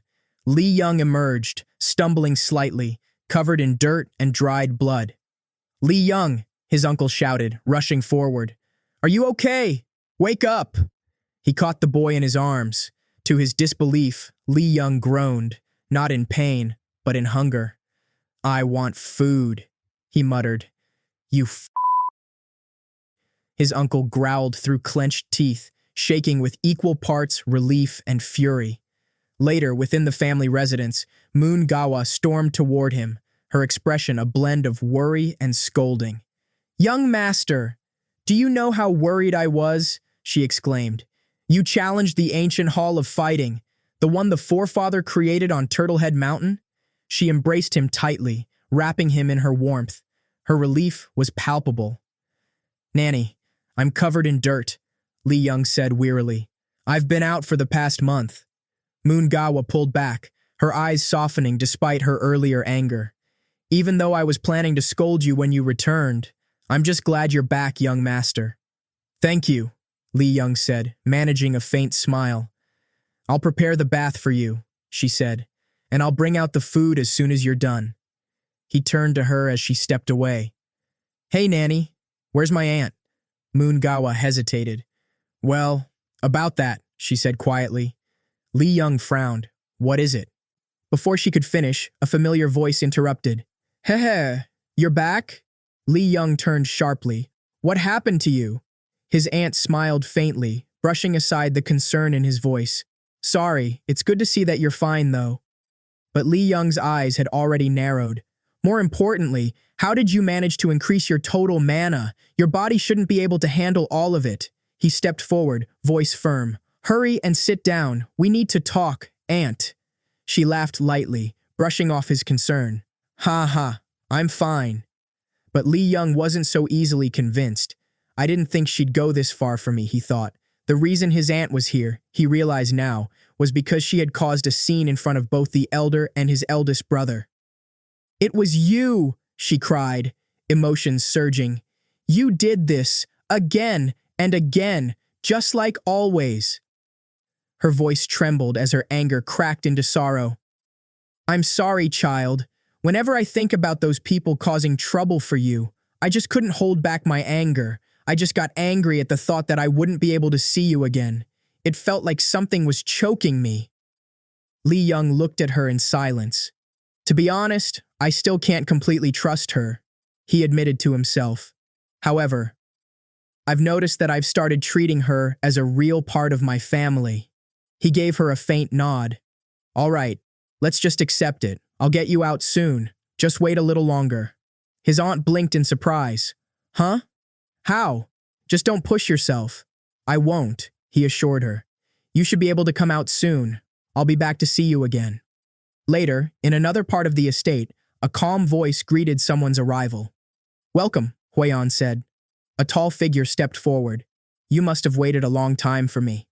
Not at all, she replied with a warm smile. I've already prepared hot spring water and a meal for you to enjoy. Got it, came the father's reply. Li Young watched from a distance. I thought I'd grown pretty strong after the whole naming ceremony incident. And yet I still can't tell how big the difference is between my father and me. Their eyes met, and for a moment, it felt as if his thoughts had been read. I've told you, his father said. I don't need someone who refuses to fight for the family. However, it seems there is only one child of mine who has the desire to beat me. Who is he talking about? Li Young wondered. The eldest brother? He had thought he'd hidden his emotions well, but his father had seen through them. The banquet was unusually grand, even for a naming ceremony. It was rare, even for the esteemed Marshall Li clan. Among the guests, one person stood out, a figure famous for being the youngest leader of a magic tower. That's the Onmyoto chief. No, I think he's the vice chief now. A servant approached quietly. Excuse me, young master. The patriarch is looking for you. Li Young's heart skipped. Father is looking for me? Yes, right this way. Why is father asking for me personally?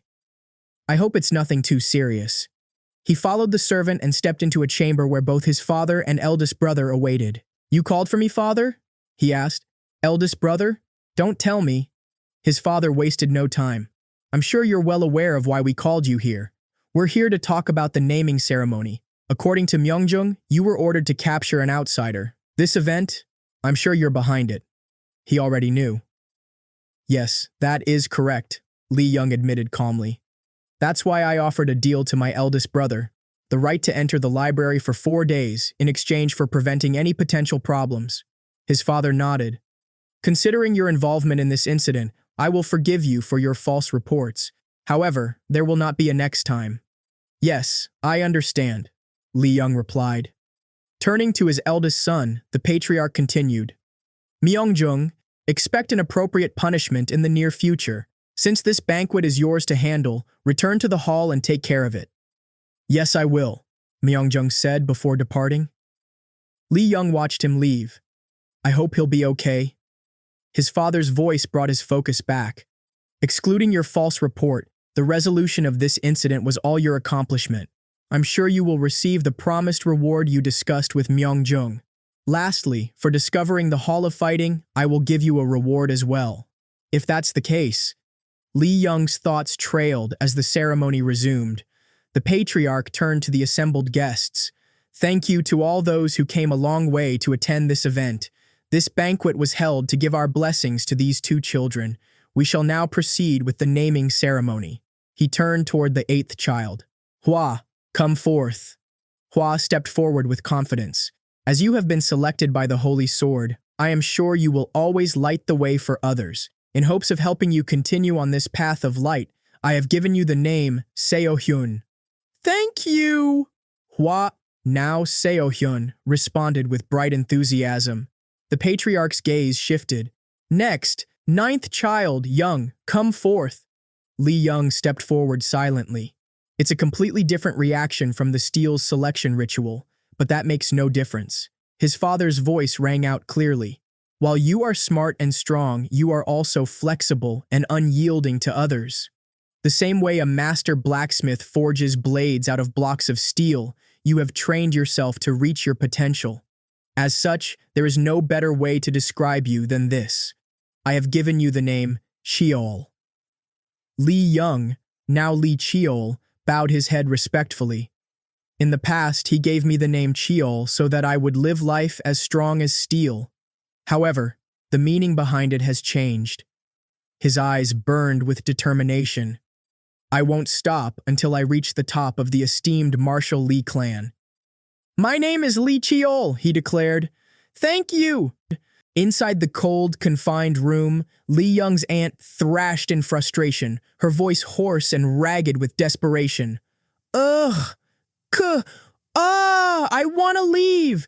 It's cramped in here, damn it! I don't even get to see him receive his name! She screamed, pounding the walls. Her voice cracked with emotion. He told me he'd get me out, so where the hell is he? Help me! I want to leave! A metallic click interrupted her outburst. The door creaked open, and a guard stepped in. You can come out, he said plainly. Huh? She blinked, disoriented. They told us that while you will be contacted regarding your punishment later, you are free to leave for now. A moment of stunned silence passed before she exploded in joy. Yay! Please don't kick the door down, the guard added quickly as she rushed forward. Wait one moment, please! Outside, she froze as she spotted a familiar face. Huh? Baby! She gasped, her voice cracking with disbelief. Did you really get me out? Lee Young, now newly named Lee Cheol, nodded calmly. Yes, of course. But how? She trailed off, noticing the scroll he held out. Huh? What's this? Aunt, Cheol said with a composed tone. You're indebted to me. She read the scroll aloud, her voice trembling in disbelief. Lee Ga-young-ha is to be appointed as an elder and work as the master of the 9th child. Lee Cheol? Cheol offered a slight bow. Please take good care of me, master. Nearby, Nanny Moon Gawa observed the interaction with a soft smile. It starts today, right? Cheol nodded. Yes, today marks the start. She looked at him with quiet pride. I can't believe you're already 13. Cheol offered a small wave as he walked off. All right, I'll see you soon. Now, it's the start of my life as a pupil. Whispers followed him as he arrived at the academy grounds. Is that him? One person asked. Yeah, you're right. That's the 9th child, Lee Cheol, someone confirmed. I heard rumors about his steel selection ritual and naming ceremony, another added, voice tinged with cynicism. He's just a damn bastard who got lucky. Wouldn't it be hard to make that kind of progress at the naming ceremony with just luck? Someone else countered. Yeah, I'm curious about that too. Cheol walked through the murmurs, jaw tight. For how long do they plan to talk? This, that, I can't take it anymore. Suddenly, voices shifted direction. Look, it's the 8th child. I knew it. Children from the main family are different from the start. Cheol turned his head and saw her, his older sister, Seo-hyun. The contrast in how people treated her versus him couldn't have been clearer. Hey, she greeted awkwardly. Hey, Cheol replied. It's been a while. Well, I hope you're not too bothered by what happened at the naming ceremony. The naming ceremony? He asked. You know, when I said I was disappointed? Oh, I guess she's not too cold of a person yet, he thought.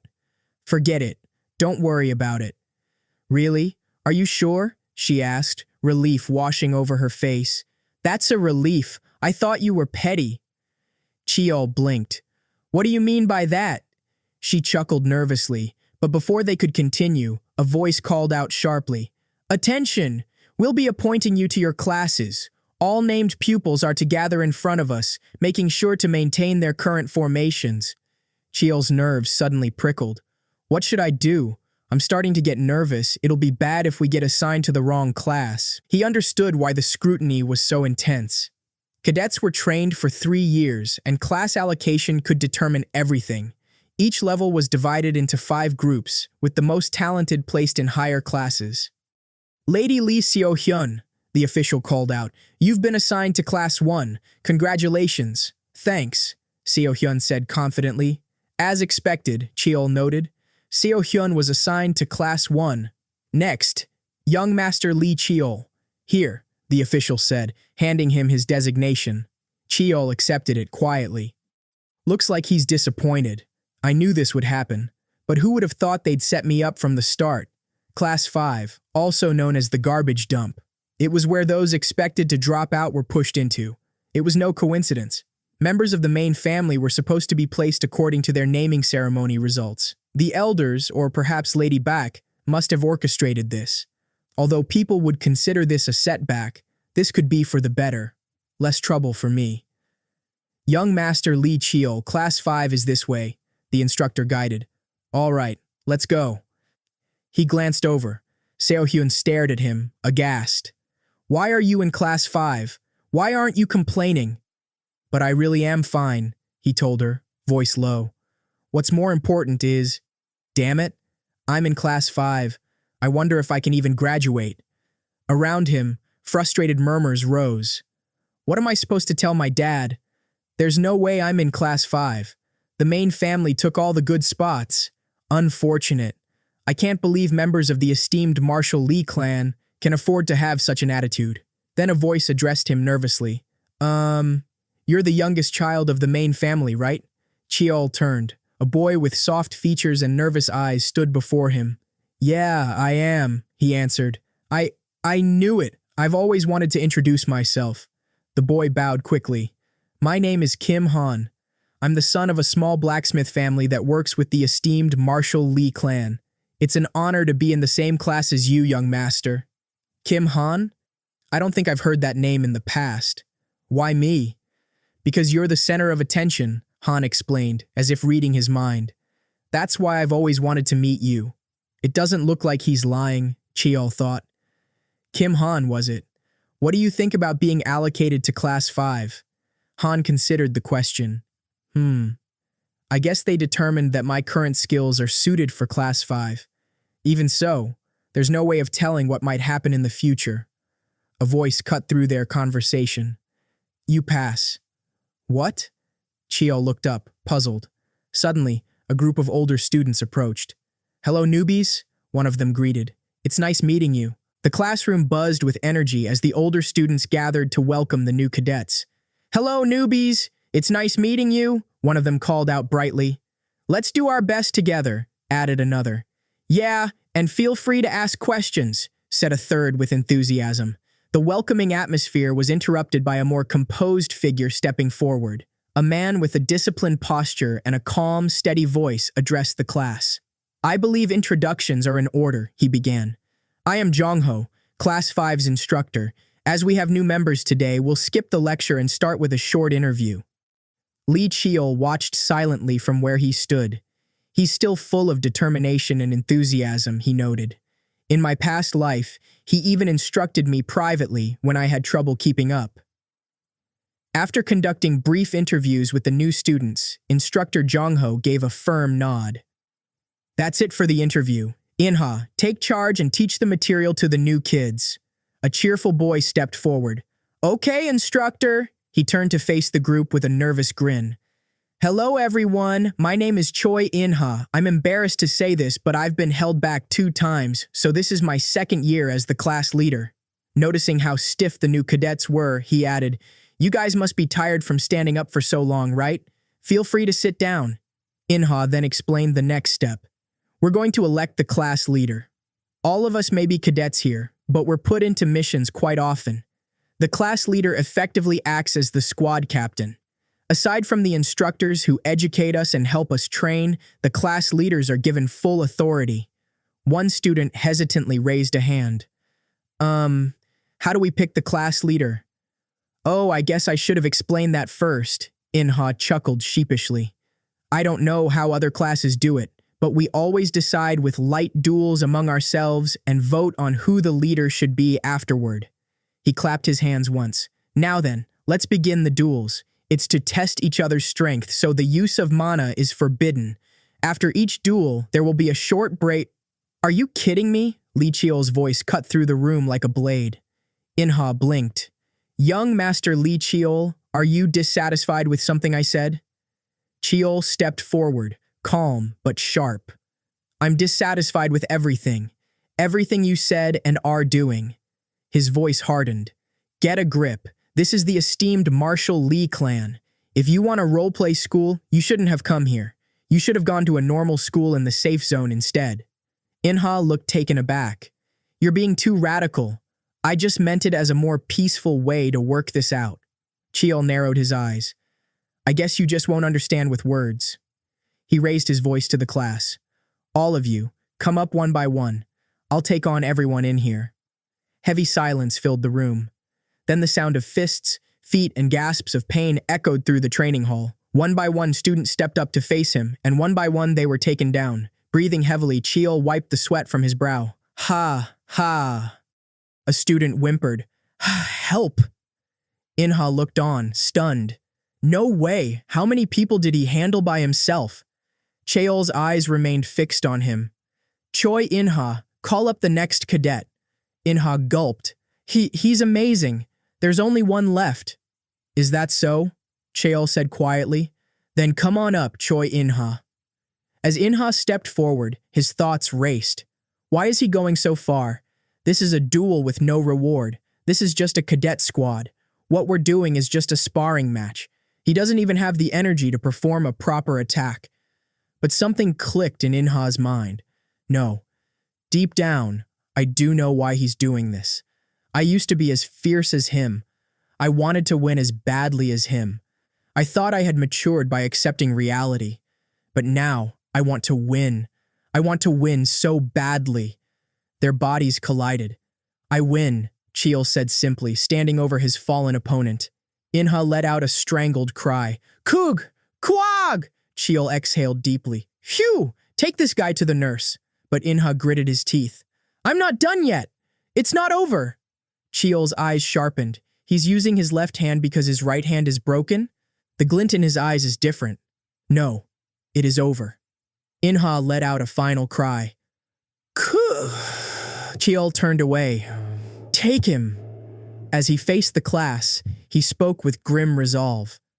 I live every second as if it was an hour, and every hour as if it was an entire year. Who doesn't know how easy life becomes once you start compromising? But if you don't put your life on the line at every moment, you'll end up losing everything. In order to protect myself and everything around me, I continue to fight, even as I breathe. Have any of you lived your lives in that way? This is what fighting truly is. Instructor Jongho approached, his expression strained. You went too far. 4 kids have broken bones, and 3 kids have damaged organs. Cheol met his eyes. If they want to survive in the esteemed Marshall Lee clan, they need to be able to bear through injuries like those. They came from struggling homes, Jongho protested. Cheol cut him off.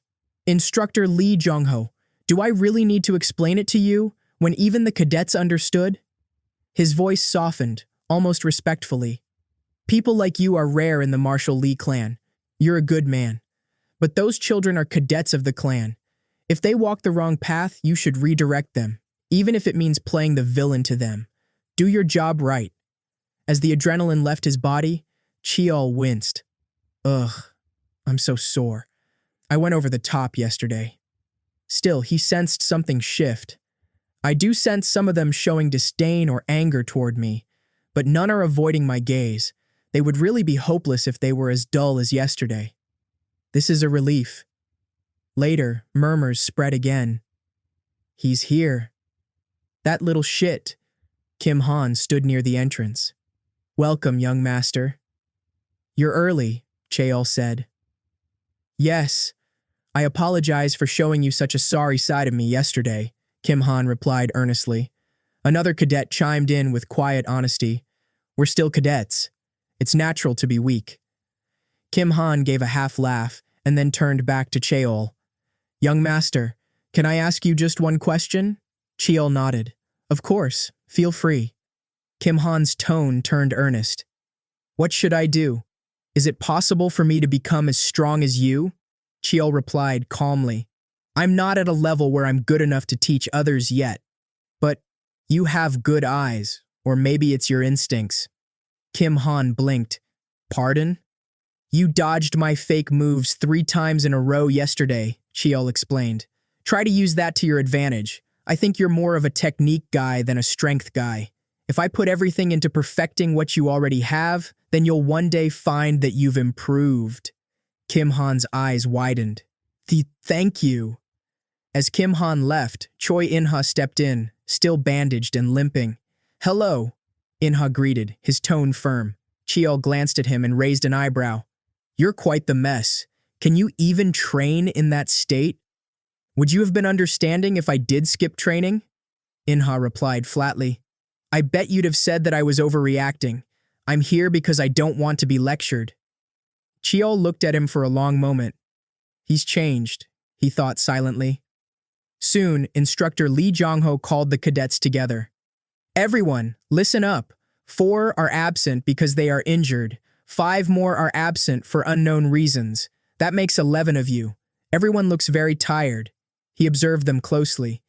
"The atmosphere is different too. Yesterday you were all relaxed. Now you're tense. And it's all because of one person." After a pause, he continued. "We were originally supposed to use this day to evaluate your basic capabilities, but seeing your conditions, never mind. We'll proceed with the evaluations." By the time the tests ended, the cadets were completely drained. "That's it for the test," Jong-ho announced. "The leader will be leading the training." Cheol muttered to himself, 10 hours just for the evaluation. "I'm also tired, but I can't rest." Whispers spread among the students. "Isn't the instructor a bit different today?" There were a lot of people injured from yesterday's duels. He would usually just let us rest. Cheol stood before them. "Attention. I don't assume I need to introduce myself. I'm Lee Cheol, the class leader." His voice was cold and clear. "I'm sure you heard from Choi Inha, but the class leader holds all the authority unless the instructors say otherwise. My training will be harsh. Only those who are willing to keep up can come with me. I don't intend on forcing those who don't have the will." A student scoffed quietly. "What an arrogant—" Cheol heard. "If you don't like me, you can request a duel with me any time. I'll hand over the class leader position if any of you can land even one hit on me." He clapped once. "Now let's begin. Fight the person next to you." As the intense sparring session progressed, fatigue set in quickly. When it was over, Cheol noted aloud, 6 people managed to last until the end. The rest gave up midway through. He gave a short nod. "That's enough for today. You're all excused. Well done." But discontent stirred among the group. "We're being worked like damn dogs because of that bastard," one student muttered. "I don't like him. What even was the point of that training? I don't intend on listening to—" Kim Han stepped forward, frustration showing on his face. "Stop it. I'm frustrated with myself. The young master was definitely exhausted too, but I didn't even get a single hit in." Another student turned to Inha. "What do you think, Inha? We were good last year, so—" "Yeah? Is that why I flunked?" Inha replied bitterly. The student looked confused. "What?" Inha's tone hardened. "If I don't change now, I think I'll end up a loser. I want to try with everything I have, even if my arms and legs give out." His voice lowered with emotion. "You're all aware what the what the young master is trying to do. I'm going to try my best. I think this is my last opportunity. So get it together. Stop playing dumb and rebelling." Elsewhere, Cheol was in the middle of a training session with his aunt. "Baby, transform it now," she called out. Cheol focused. "Hube!" His aunt immediately stopped him. "Stop! No more! Another failure. The form breaks down whenever you try to create aura." She let out a frustrated sigh. "I didn't expect this kind of problem after you reached 3 stars. I wish we had some files on how people in the past used mana," someone murmured. Cheol thought to himself, "If it's boundless memories, I could, but I can't look at the next memories yet. I didn't have the unexpected harvest at the library, but—" He recalled the creature enveloped in an aura the color of ink. Even the other monsters feared it. Not even the bravest generals of the nation could defeat it. Only when heroes came together were they able to seal the monsters away in Thousand Demons Mountain, far to the north. The king had awarded those heroes with fiefs, and in return, the heroes had forged a sword, Boundless. Getting information on Boundless was really helpful, Cheol thought. His aunt turned to him, smiling. "But you're making steps forward all on your own. How amazing is that? I'm sure you'll be able to overcome that problem soon. You've basically completed both the amplification technique and the transformation technique after all." Chiel gave a small smile. Thanks. Anyway, what does it mean to attain 3 stars? You'll be able to use aura skills and enhanced energy, she explained. Although you have a long way until you can do either of those properly. By the way, how's the training class? You look tired. Chiel shrugged. It's whatever. His aunt's eyes narrowed. Huh? Do you need my help? Chiel blinked. What? How? Hoo-hoo? You'll see, she grinned. Just trust me. Chiel frowned slightly. I had a bad feeling when she asked me to trust her. Back at the training ground, instructor Jongho called out, Today, we'll have a special lesson on mana arts. Stand at attention. He gestured to a new presence. This is Elder Lee Gyongha, a researcher of the esteemed martial Lee clan. A round of applause, everyone. Gyongha waved shyly. Heh, that's embarrassing. I don't like dragging things out, so I'll get started with the lesson right away. Chiel watched from the side. She's gotten better at teaching. After a lecture filled with detailed theory, Gyongha clapped her hands. There, that's it for the boring part. Now, time for the fun part. I'll teach you the mana improvement method we researched. Jongho blinked. Huh? That wasn't it for the lesson? Of course not, Gyongha replied cheerfully. This is just the beginning. Sit up straight, everyone. I'm only going to show this to you once, so focus. Cheol leaned over. What did you do? Ahem, she grinned. Kids of the direct lineage are supported in all kinds of ways once they start classes, so I thought I'd do something similar. Cheol nodded in appreciation. Thanks, Aunt Gyongha. Good, she said brightly. Theoretically, this should double your mana force. Isn't that great? Yes, Aunt Gyongha, that's great. Jongho then addressed the class. Attention, everyone. We'll use the mana technique she showed us and have duels. Choose your partner. Inha stepped up, facing Chiel with a determined look. Young master, please be my partner. I'm warning you. I'm not going to go easy on you. Chiel met his eyes without hesitation. That's what I want. You can start. With a powerful cry, Inha launched himself at Cheol.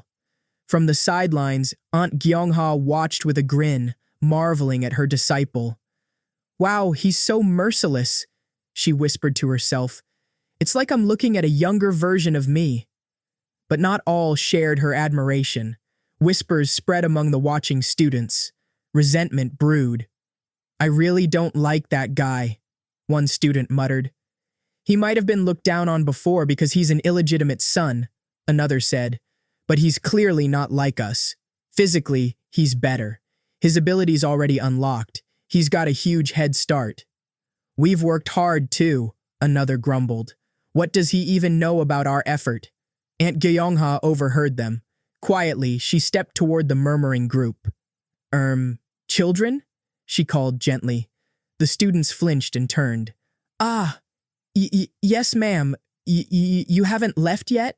Her expression darkened, her voice low and cold. Were you referring to my child? My disciple? Fear crept into the students' faces. Her face is terrifying. I'm sorry, we exaggerated. Aunt Gyongha's gaze sharpened.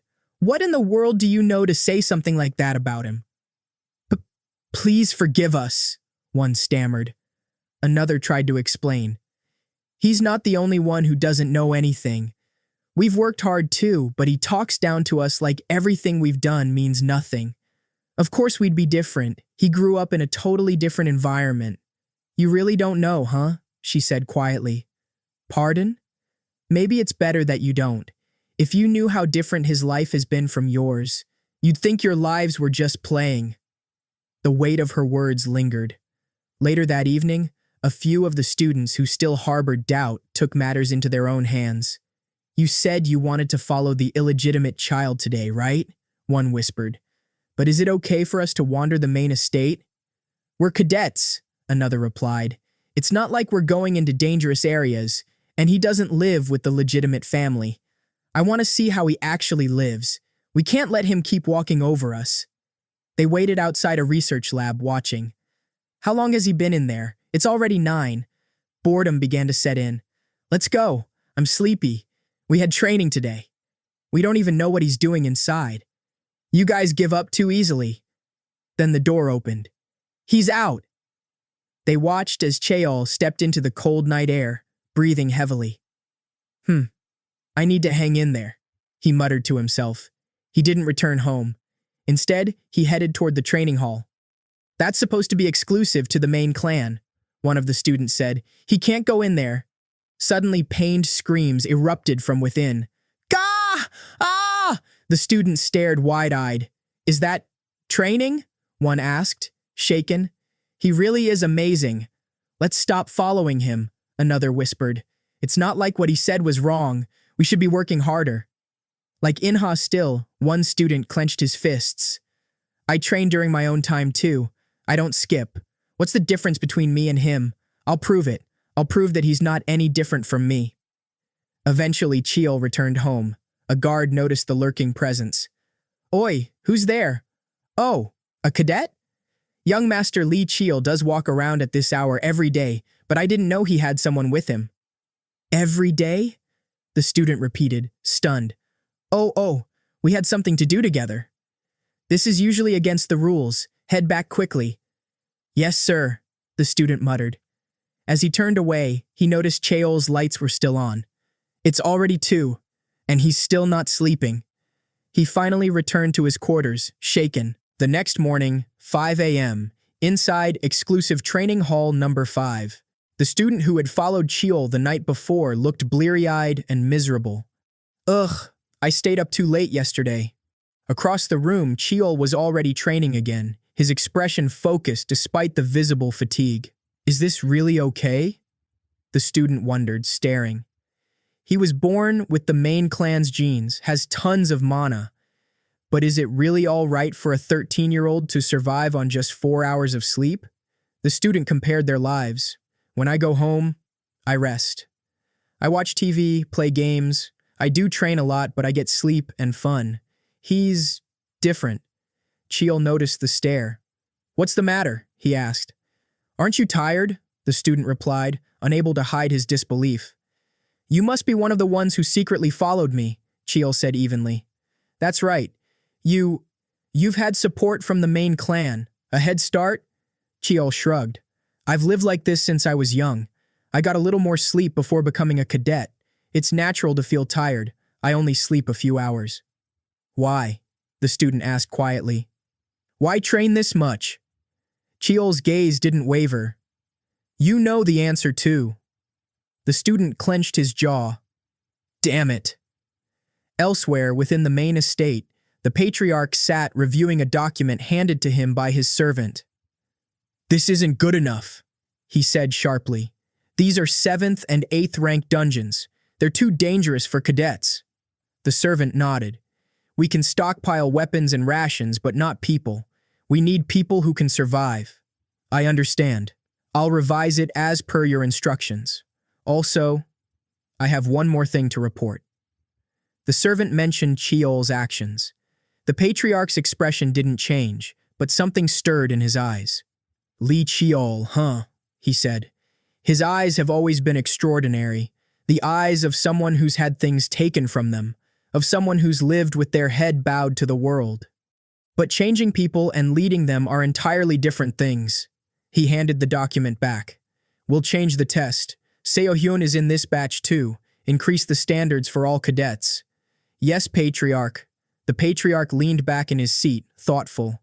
It's time to see if he truly has the potential to become a leader. The morning air rang with the shouts of cadets locked in battle. You lost! Give up! One yelled. Damn it, it's not over yet, came the heated reply. Nearby, instructor Lee Jong-ho approached the training grounds, surprised. These cadets? He murmured. It's the weekend, yet they're already up training early in the morning? He hadn't even needed to urge them. As he stepped into view, a student noticed him. Ah, sir, instructor, you're here. Jong-ho nodded. Yes, I see you're working hard even on the weekend. Good. He looked over the group. Get any of the currently absent cadets here. I have an announcement to make. Yes, sir. Once everyone was gathered, Jong-ho addressed them. I understand this is a bit sudden, but the first evaluation has been moved up. As such, you'll be given a 1-week break starting now. Think of it as your final chance to rest. Use it wisely. He paused briefly before continuing. I don't need to remind you to maintain at least basic training during the break. I trust you'll all do what's necessary. Good work so far. You're dismissed. Yes, sir, the cadets chorused. Later, as the group lingered, Cheol looked thoughtful. A sudden break and the evaluation being brought forward. Something must be going on. Are you guys not heading back? We're waiting for you, Kim Han called out. In-ha turned to him. What are you going to do during the break? Cheol raised an eyebrow. It's personal time. Why are you asking me about that? He folded his arms. Rest when it's time to rest. I don't have any plans. The other cadets blinked in disbelief. I can't believe he's saying that. I thought he'd drag us into joint training or something. Like, you didn't think you'd really get to rest, did you? Cheol glanced at them. If I'm going to hear it anyway, just say it out loud. What kind of person do you think I am? He continued, voice steady. Or do you want to relive our first day here over the break? The cadets fell silent. Resting is important too, Cheol said. Even if I tell you to rest, I know you won't completely. You can decide for yourselves. Have a good rest. I'll see you after the break. At her research lab, Aunt Gyungha looked up from her cluttered desk with a scowl. I heard you got a break, she said as Cheol entered. I can't believe you came here to torture your aunt instead of resting. I have a mountain of research to conduct. Cheol raised a brow. I saw you scrolling weird stuff on your phone. Weird? She sputtered. Haman was acknowledged by the chairman, and there was something about leukemia too. Ignoring her fluster, Cheol moved on. More importantly, was the first evaluation brought forward because of father's orders? Gyungha's expression shifted. Yeah, it was an official document from the main clan. Cheol's face grew serious. Then this evaluation is going to be harder than we thought. He fell deep into thought. My mana arts have hit a wall. I need to grow. To do that, I have to access the next set of boundless memories. The fact that I can't see them yet means I'm still lacking something. He frowned, remembering his attempts. I tried changing small things about myself, but that wasn't enough. I'll have to think of something else. Suddenly, he tripped over something on the floor. Oh. Ah! Be careful! Gyungha snapped. You're going to break something. Cheol looked around, annoyed. You really need to tidy up more. His eyes caught on a book. What's this? The passage read, the main difference between ancient and modern art techniques lies in their intent. Techniques back then were primarily designed for fighting monsters. Intentions, Cheol whispered. Wouldn't that apply to Split Demon too? The original Split Demon is excessive for a human combat technique. Gyungha looked up. What's wrong? Cheol's eyes lit up. Aunt, I got it. I'll explain later. I need to go to the training hall. Cursed she yelled after him. In the training hall, Cheol stood alone, eyes shut in concentration. I need to create an opponent, he murmured. Bigger than me. A beast. Something non-human. A huge monster. A technique that doesn't bother with evasion or defense, but prioritizes flow, strength, and efficiency. Flashy techniques without real power are meaningless. He clenched his fists. The true intention behind Split Demon is to cut down monsters. He moved. Split Demon. It worked. Now then, what will you show me this time? Suddenly, he was somewhere else. This place? It looked like the training hall, but different. Just like when he had first accessed Boundless's memories. Why was it only during Boundless's memories that the time period changed? His eyes locked onto a figure, fast, skilled, and familiar. It was the same person from the Boundless memory. Cheol's eyes narrowed. Every time the figure's weapon changed, its aura changed too. But it wasn't the person's aura that was shifting. Rather, Boundless's aura itself was changing. Nearby, a voice spoke. You've changed how you do it again, huh? Another replied, you should stop peeking at other people's training. You started after you got that thing, right? Have you named the technique? It's not great enough to be called a technique yet. Then I'll name it. How about 1,000 forms? That's not bad. Did you bring someone along? Me? Number, I came here to have a good fight with you. Why would I bring anyone else? Watching from the side, Cheol gasped. That hair color, those eyes, they're the traits of the esteemed Marshall Lee clan's main descendant. The terrain remained eerily consistent through time, both in the distant past and the uncertain future. Cheol stood before the looming barrier that separated safety from chaos. The wall demarcated the boundary between what humanity had reclaimed and what was still lost to the unknown. He recalled the beginning, a massive rupture that had appeared in the Pacific Ocean. From that fissure, later dubbed the Blue Hole, emerged beasts unlike anything seen before.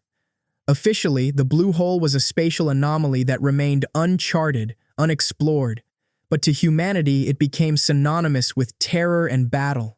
From that gaping maw of the world came the monsters. Humanity fought them tooth and nail in a long war to reclaim lost territories. And yet, vast swaths of the world remained untouched. Unexplored zones, danger zones, places where even light seemed hesitant to tread. Beside him, Kim Han broke the silence. Safe zones and danger zones are still separated by those massive walls, right? You can really feel how devastated the land gets as we move closer to the danger zone. Cheol nodded. It's not so bad now, since we're still behind the wall. But villages that exist deep inside danger zones, they're far from what we'd call civilized. I once hid in a place like that during the war. He turned grim. Stay on alert. The place we're entering, it's a dungeon within an unexplored zone, completely untouched territory. At the outer edge of the forest, Instructor Lee Jong-ho gathered the cadets. We'll establish our base camp here, he announced. The test will begin once we've confirmed all essential supplies are secured. He gestured toward the perimeter. The bodyguards are assigned only to protect this camp. Once you leave, you're on your own. That said, don't worry, I'll be supporting you as much as I can from here. He gave a small, proud smile. Show us everything you've prepared so far. Yes, sir, the cadets responded in unison. Cheol stepped forward, his tone firm and commanding. I'll take command from here. He looked over the group. Before we begin, I want to make one thing clear. This test will be harder because of me. This is your last chance. If anyone wants to back out, now's the time. Because deep down, he knew. This evaluation wasn't meant for a cadet. They entered the forest of human-faced spiders, a place where thick webs veiled every inch of the dungeon. Visibility was limited, movement slowed, and worst of all, the webs would betray their location to the monsters. Cheol reviewed the mission aloud. Our goal is to record footage of an adult human-faced spider. This is no ordinary field exercise. This is Father's doing. The cadets stood firm. There's no use trying to scare us anymore, one said. No one in Class 5 is running, Kim Han declared. Right, Master Lee Cheol. We trust you, another added. Cheol gave a wry smile. You guys say such cringy stuff like it's nothing. You're the one who created this kind of atmosphere, a student shot back. Cheol gave a final nod. So none of you are backing down. Good. Check our communication equipment and supplies. Once that's done, we move into the forest. Yes, Master Lee Cheol. As they entered the dense forest, Cheol briefed them. These spiders, they have human-like heads. They behave like ants or bees, coordinated, social, and extremely dangerous. The mission was straightforward but deadly. Record the behavior of at least 10-year-old spiders using the filming gear. Cheol then made an unexpected declaration. From here on, Choi In-ha will take command. In-ha looked startled. What are you saying? I'll be moving on my own, Cheol replied calmly. I plan to become food for the spiders. The students were stunned. What? Cheol crouched low in the web-filled underbrush. All around, he could hear the soft skittering of legs. The trap had worked. Killing one spider had released its danger-signaling pheromones. Now, the rest were here. They've gathered, Cheol muttered. It was worth it. Human-faced spiders brought highly nutritious prey back to their den to feed their larvae, and the way they judged that nutrition? Simple. The prey had to prove it was strong. He leapt forward. Demons split. Shrill, unnatural cries echoed through the forest. Kree! Kree! Keek! When Chiol opened his eyes, he was wrapped in thick webbing, trapped in a human-faced spider's cocoon. Going according to plan so far, he whispered. The poison makes me feel a bit bloated, but overall I'm in decent shape. He activated his stealth arts, carefully suppressing his presence. If this is their den, he thought, then the larvae must be nearby. His eyes adjusted to the dim, silken chamber. Wait, there are this many cocoons? He murmured. They couldn't have caught all these in a single day. Some should have already been devoured. Why were so many still uneaten? Suddenly, a presence stirred. A wave of dark energy passed over him, his own energy resonating with something nearby. And then he saw her, the Spider Queen. Her grotesque form loomed, majestic and terrible. Her voice echoed, not through the air, but within his mind. Ah, my children, you're hungry, aren't you? Chiol's eyes narrowed. She's rank 6 at most, he thought. But she can speak the human language? No, her mouth didn't even move. He realized the truth. My dark energy, it read her mind. But his stealth arts were already compromised. The queen's gaze fixed on him. What are you? She hissed, eyes narrowing. The thing that woke me is within you. Why does a human have it? Her fury surged. Give it to me! Give it to me! Chiol steadied himself as her power lashed out, drowning the chamber in malice. That fear. It's something only high-rank predators emit. But Chiol's gaze was unwavering. Fear doesn't work on me. The Spider Queen shrieked. How dare you deflect my mana? Impudent human! The Spider Queen screeched in fury, her voice resonating through the forest. Impudent human! My forest! What the hell are you doing? Before her, flames crackled and roared, igniting the dense, web-covered terrain. Chiol stood amidst the firelight, calm and steady. It's a weapon called a mana explosive shell, he said coldly. Thankfully, there's plenty of fuel in this wretched forest. It all exploded beautifully, right on my signal. Elsewhere, Kim Han prepared to lead his team. It's started. Group 1, move out. It'll take us 30 minutes at most to reach the den. Back at the base camp, Jong-ho relayed information through the communication device. This is base camp.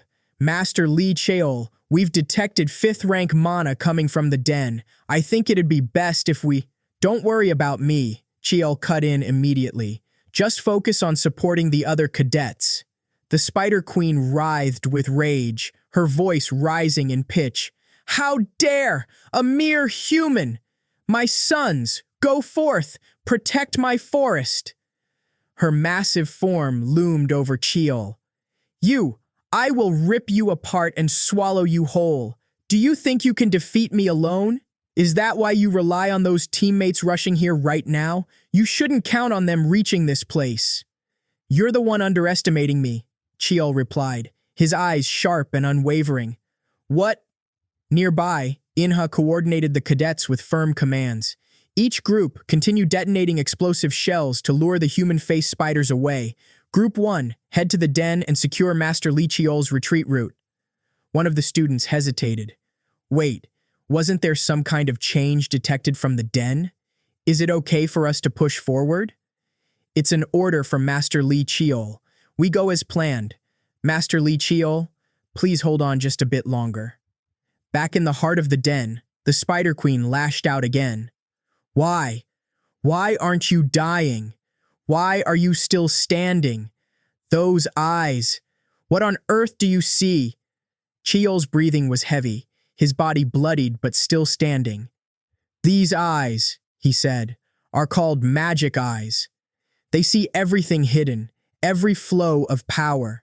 I use them to read the flow of mana and avoid a fatal blow. But even with his ability, the strength gap between them was undeniable. I couldn't dodge it completely, he admitted. I'm lucky the queen hatched recently. She still can't control her body properly. Cheol braced himself. I only have one shot. He shifted into stance. 1,000 forms, basic stance, enhanced energy, lightning. Lightning burst from his blade, striking the Spider Queen. He collapsed to one knee, panting. Too shallow. The queen reeled in pain. It hurts. It hurts. It hurts. It hurts. It hurts. Chiol looked up, grim. Guess I can't cut through her thick shell in one blow. I'll make you my servant, she hissed, her voice dark with vengeance. Then I'll rip out everything inside you and use it to restore my body. After that, I'll make you suffer. Forever. A wave of power surged toward Cheol. Submit to me, her voice commanded. Kua! Cheol screamed, reeling under the pressure. The queen laughed maniacally. Ka! Where did that arrogant face go? What's happening? You! Keek! Flames erupted around her. You should have been more careful, Cheol said, rising to his feet. Spiders are weak to fire. Kim Han arrived, panting. We're late, Cheol smirked, recovering. You are. My apologies, Han said. We had to fight through monsters to get here. It slowed us down. We'll need to schedule some special training when we get back. Han groaned. I can't believe you're saying that. Even now. Let's move. We're leaving the den. Yes, Master Lee Cheol. Back at the academy, whispers spread among the students. Class 5 is late, someone said. We got reports they returned 30 minutes ago. Did they give up, like Class 4? Wouldn't be surprising. That dungeon was classified as a special 6th rank, an anomalous zone. In the council room, Jong-ho arrived, his expression grim. I apologize for the delay. We had many injured to tend to. I'll present the report now. He stood straight, facing the panel. Class 5's mission was to film adult human-face spiders in action. During the mission, we encountered an anomalous phenomenon and proceeded to gather information accordingly. The class split into 2 groups before entering the dungeon and planted 132 mana explosive shells. A man in the room interrupted, shocked. Wait, did I hear that right? You used weapons? Yes, we used another 52 after encountering additional monsters. A total of 184 explosive shells were used. The man stared. Was Class 5 trying to destroy the dungeon entirely? Your mission was to film the phenomenon, not annihilate it. Do you think blowing up the dungeon counts as a success? Jong-ho remained composed. The mission was completed successfully. Then where's the video? Show us. Just then, Cheol entered the room, calm despite his injuries. Apologies for the delay. It took time to restore the video device. It was damaged. He handed over the footage. Nearby, Seo-hyun glared at him. You lunatic! You detonated bombs in a dungeon, and you let yourself get captured, alive? Cheol didn't flinch. It was the surest way to record everything. The panel reviewed the footage in silence. After a while, the same man who had questioned them spoke again. I can't believe it. The video confirms the report's accuracy, but detonating bombs inside a dungeon, it's like pouring oil on fire. That isn't a normal plan. I simply chose the plan with the highest chance of success, Cheol replied evenly. Would cadets have completed this mission with a normal plan? The man faltered. Well, I chose not to fail, not to give up. I did whatever it took. He met the panel's gaze squarely. The Lee clan values one thing above all, results. That's all that matters. The room fell quiet. Then nothing was unplanned, another member murmured. It might have looked reckless, but every step had purpose. Even the illegitimate son had full confidence in his plan. His methods were too unorthodox to be used as an example, another agreed. But since his plan succeeded, without a single casualty, they will receive full marks. For the first evaluation test, only Class 5 received full marks among all first-year classes. 32 were dead, 78 critically injured. The majority sustained light injuries.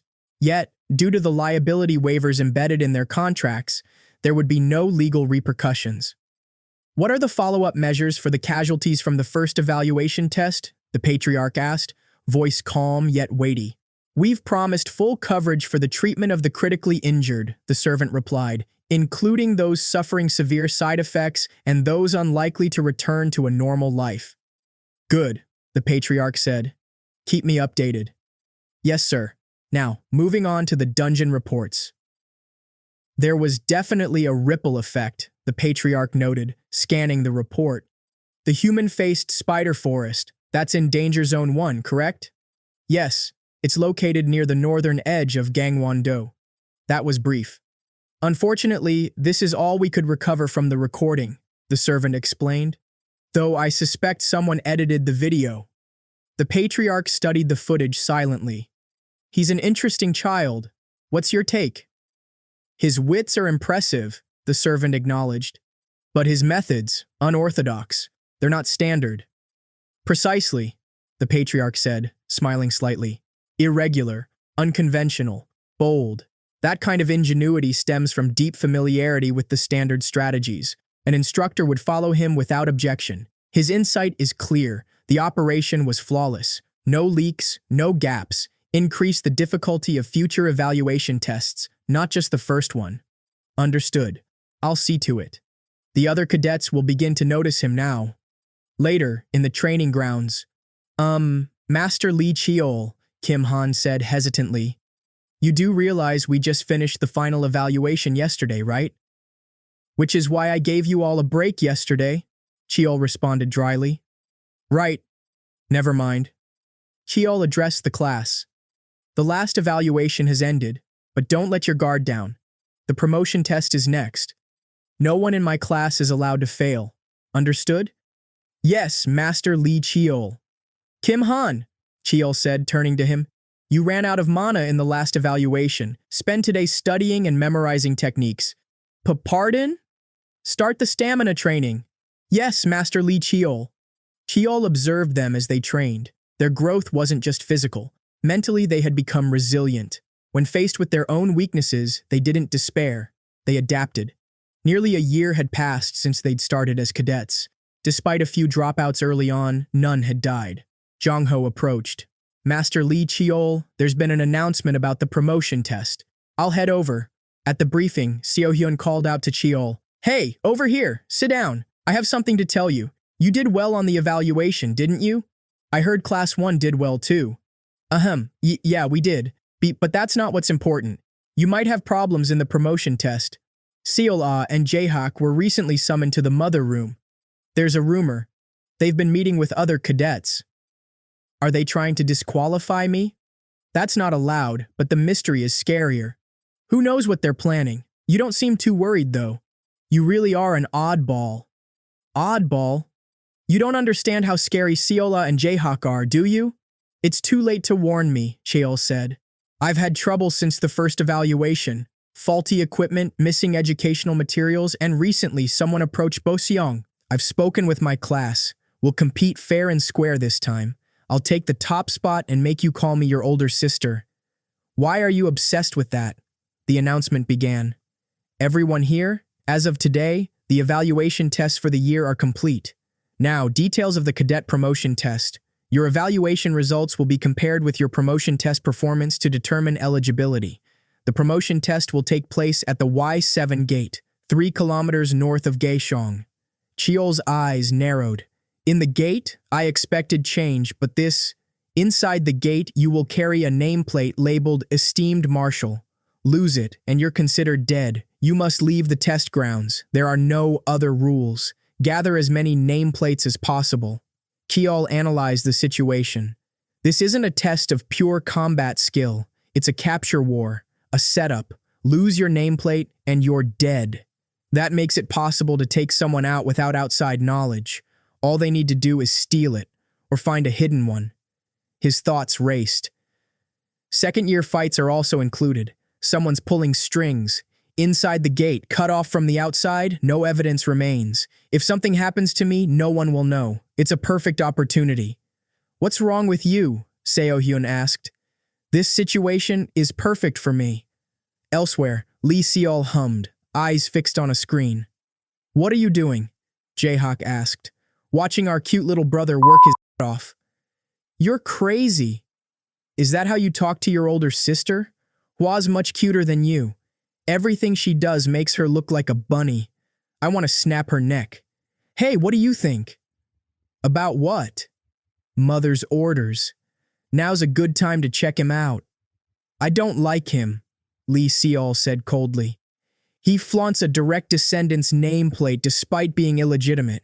He doesn't know his place. I'll teach him a lesson, as his older sister, riding our big brother's coattails. It's time he learned his place. The promotion exam was a crucial test for cadets aiming to advance to the next academic year. Known as the nameplate trial, it took place within a stabilized gate, a controlled environment still tinged with danger.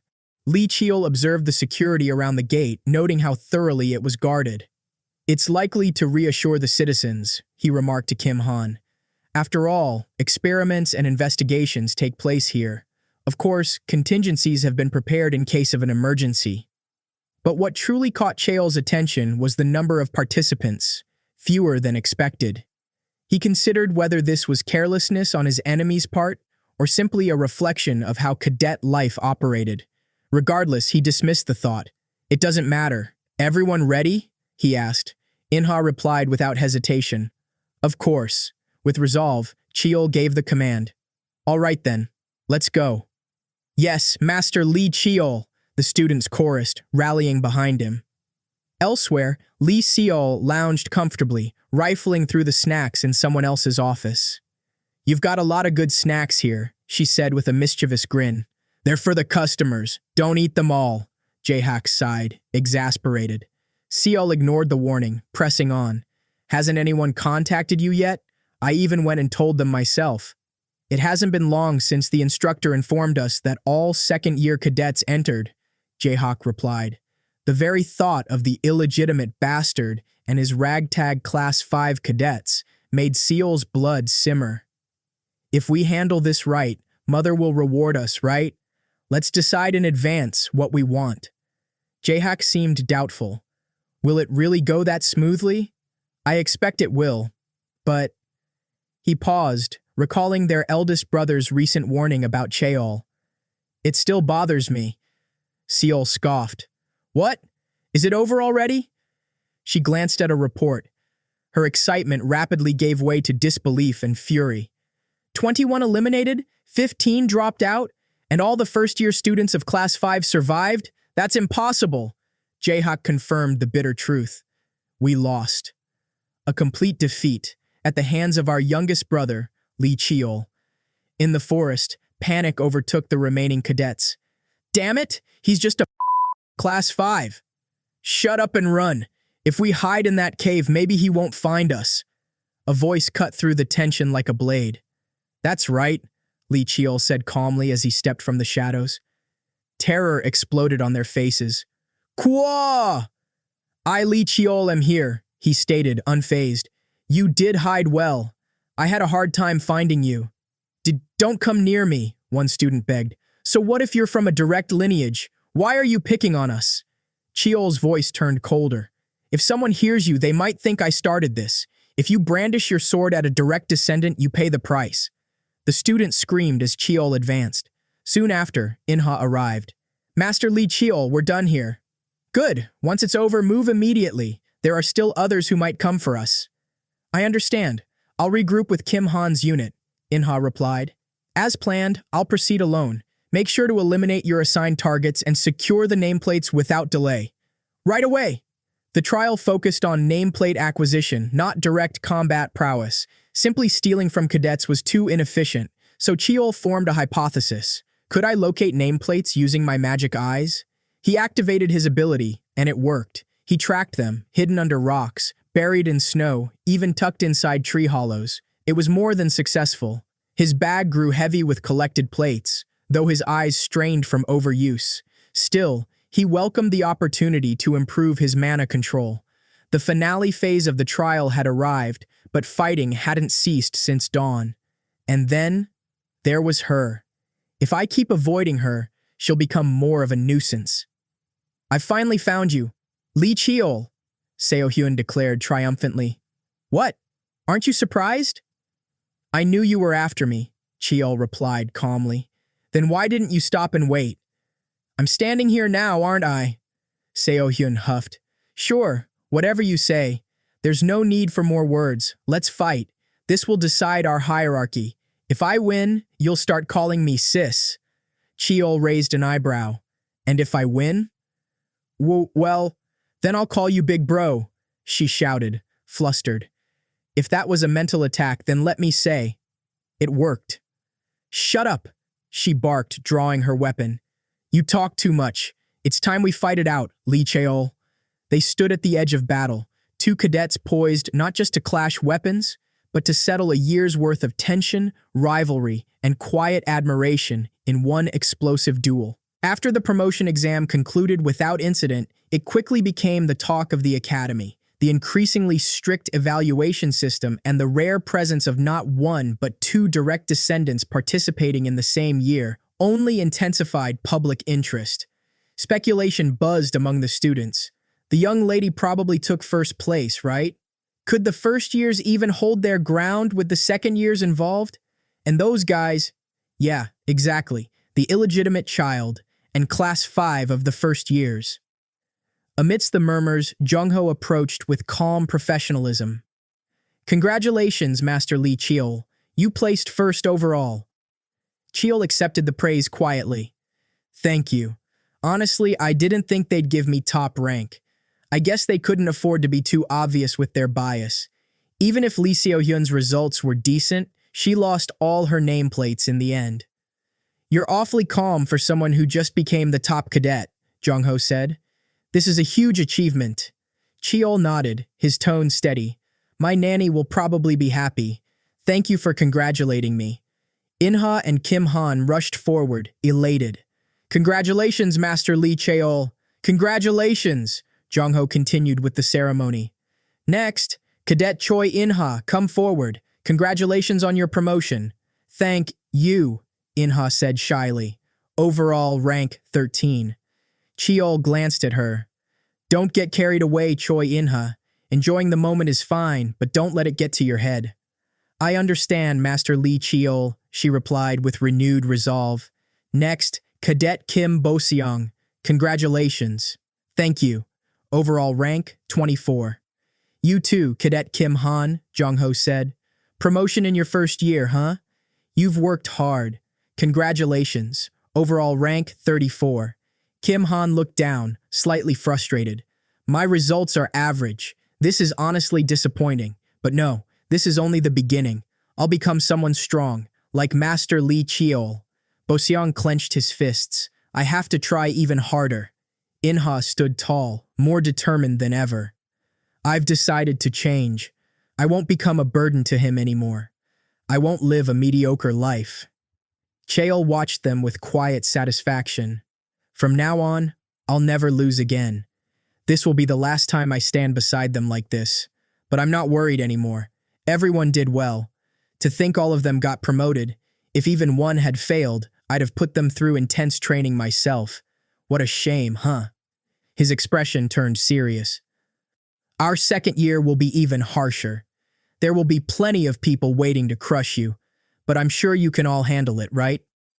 Yes, young master, they responded in unison. Good luck, Cheol said. You can do it. After the ceremony, Seo-hyun confronted Cheol, fuming. I don't accept this, Cheol exhaled. What now? If it weren't for the promotion exam, I would have placed first. What a cheap move.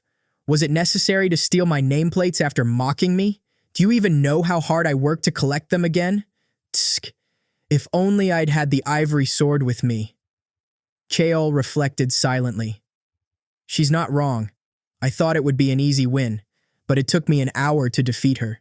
She's grown much stronger than I expected. She hasn't even fully unlocked her sword techniques, and she's not yet proficient with her powers.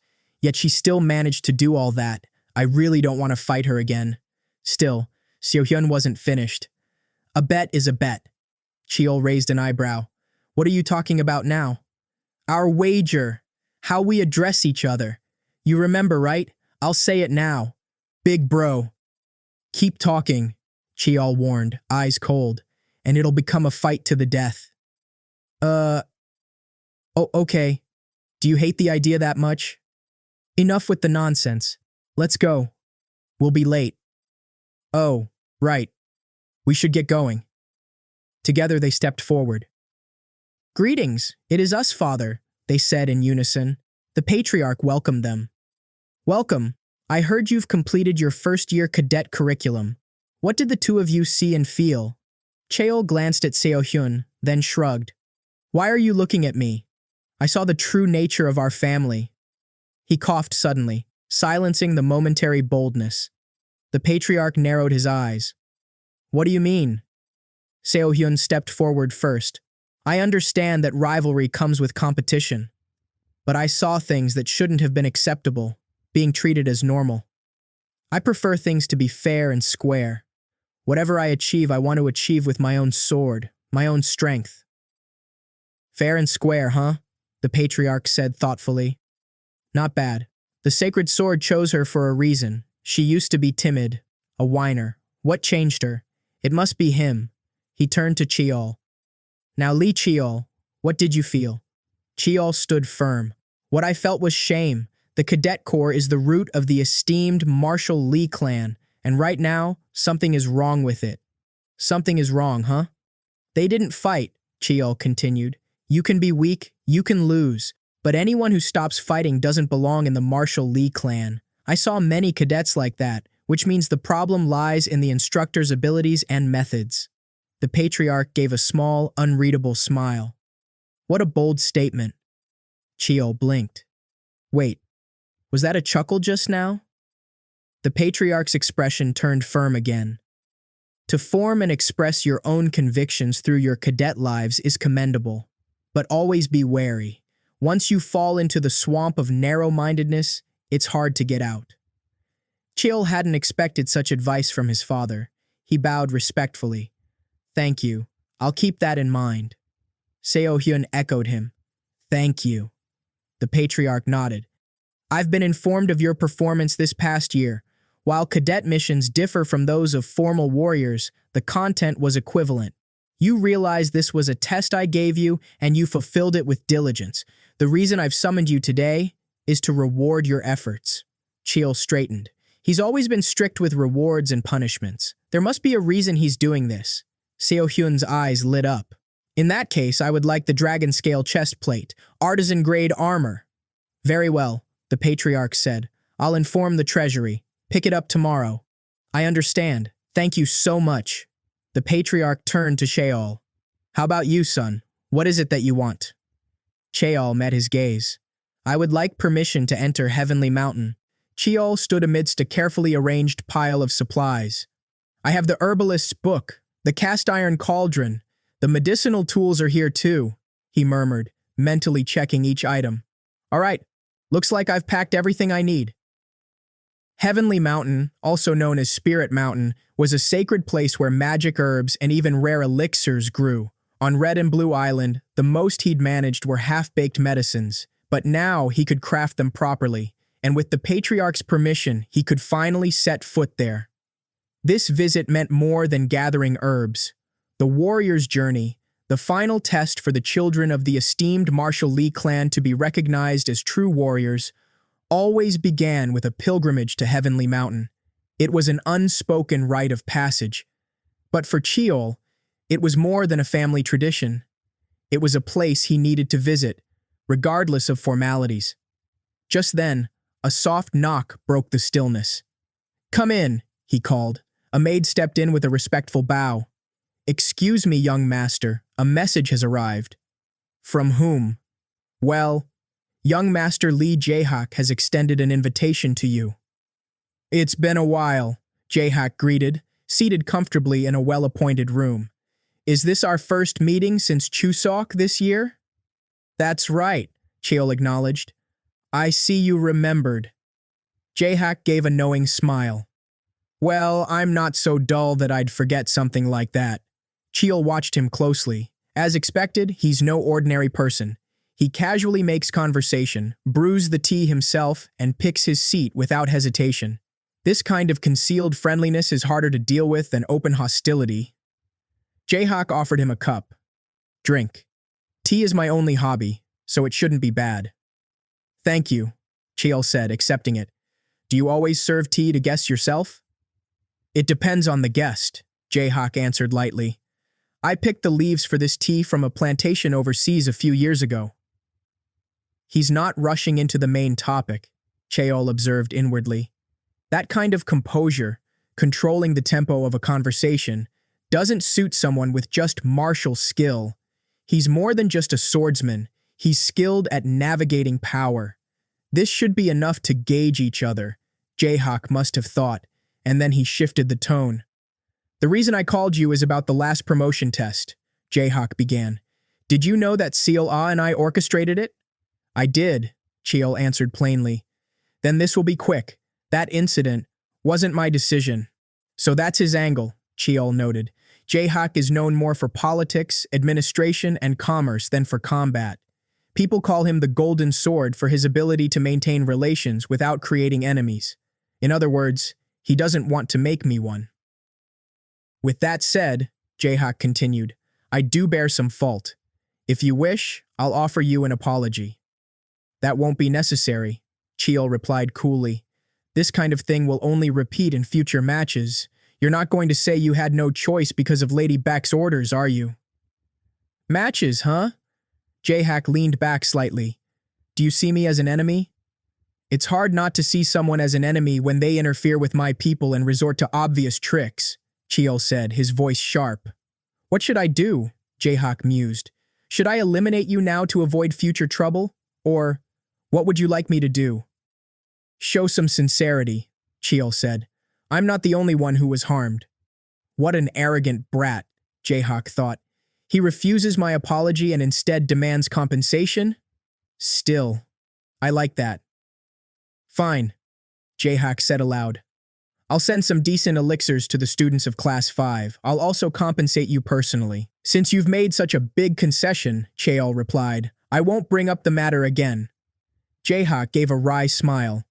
Among our brothers, I think you and I might get along best. Is that so? Cheol said, unbothered. I wouldn't know. Then I'll take my leave. Oh, and one more thing, Jayhawk added casually. Be careful of Seol Ah. Unlike me, she really doesn't like you. That doesn't matter, Cheol said, already walking away. I'll be away from the clan for the next year anyway. Mother? Seol Ah stammered, standing before the cold and stern Lady Beck. Don't call me mother, Beck snapped. I've never raised a loser like you. Mother, I can explain. I didn't use my mission as an excuse to run away. Silence, Beck said, voice razor sharp. You did run away. That disgrace is something no descendant of the Marshall Lee clan should ever commit. It's something I would never tolerate from my own child. I can just take responsibility for it now, can't I? That illegitimate child. I can just crush him right now. You really don't know anything, do you? Beck said coldly. If that were possible, I wouldn't be tormenting you like this. What? That child is going to Heavenly Mountain for a whole year. If you had redeemed yourself somehow, maybe things would be different, but you couldn't even manage that. Because of you, the entire main bloodline has been disgraced. Lady Beck's eyes burned with fury. If you ever show me that pathetic, defeated look again, it won't end with just a slap across the cheek like this time. Damn it! Damn it! Seol Ah choked, fists clenched, trembling. That damned illegitimate bastard, I'm definitely going to kill him. Jayhawk stood at a distance, overhearing the last exchange. Mother truly is heartless. It looks like Seol Ah is obsessed with redeeming herself now. He pondered to himself, fingers thoughtfully curled beneath his chin. I wonder, who has more value, Seol Ah or Cheol? I look forward to finding out a year from now when he returns. Cheol stood outside, adjusting his pack. What a relief that we're headed the same way by chance, came a familiar voice. Cheol turned. Butler Choi, what are you doing here? It's only a short 2-day trip, the butler replied with a smile. But I'll be in your care, young master. Please don't be uncomfortable. Pardon? It's the time of the year when we tidy up the ancestors' graves before the Lunar New Year, Butler Choi explained. I also have something to deliver to the Mountain Keeper of Heavenly Mountain. I'm simply accompanying you under the Patriarch's orders. I see, that's good then. I won't feel lonely. But Cheol had his doubts. It's unlikely that this is just a coincidence, he thought to himself. His presence and energy might seem ordinary, but he's definitely no ordinary person. He holds a senior position in the family, more important than most elders. I still can't quite gauge the distance between me and Butler Choi in our relationship. As they rode together, Butler Choi spoke again. Now that I think of it, I heard you were planning to stop by Esteemed Mountain before heading to Heavenly Mountain. May I ask why you're visiting the ancestral mountain? I intend to visit my ancestors' graves, Cheol answered. Since I'm leaving the family for the first time, it only seems right to pay my respects. The real reason, Cheol knew, was that it was a plausible excuse that also subtly conveyed that, despite being an illegitimate child, he was going out of his way to honor the clan. As expected, you are wise, Butler Choi said. Many elders will think favorably of your decision to honor your ancestors. Cheol bowed his head slightly. I'm simply grateful that you see it that way. It's as if he saw right through my thoughts, Cheol noted, a quiet chill running through him. Young master, may I say something? Butler Choi asked. I'm listening. Do you enjoy mountain climbing by any chance? No, Cheol replied. I don't think I've ever gone on a proper hike. Haha, I see. I rather enjoy it myself, Butler Choi said with a nostalgic air. Once I climbed a very rugged mountain. There was no trail, so I had to make my own path. If you were in my place, young master, how would you climb such a mountain? Cheol gave it some thought. I would silently look only upward and keep on climbing. That way, I'd reach the summit quickly and accurately. That's true, Butler Choi nodded. You would climb quickly that way. However, that's not always the best approach. Sometimes you must look behind or to the sides to assess the terrain and ensure you're still on the right path. If you only look ahead, you might easily lose your way and end up taking a long detour. The higher the mountain, the more this holds true. Could it be that he's talking about martial arts? Cheol wondered. After my regression, I was too busy embracing my new powers to even consider progressing the ones I already had. I never thought that could be a problem. At this rate, even as time passes, I'll just keep chasing after new things. Thank you for your wise words, Butler Choi. Ha ha ha, not at all. Please just think of it as an old man's ramblings, Butler Choi replied humbly. More importantly, it seems we have arrived. This is Esteemed Mountain. Cheol's gaze rose to the sacred grounds ahead. Butler Choi, I heard those who carry the blood of the esteemed martial clan or have been granted permission may pass through the gate. Will you be able to enter?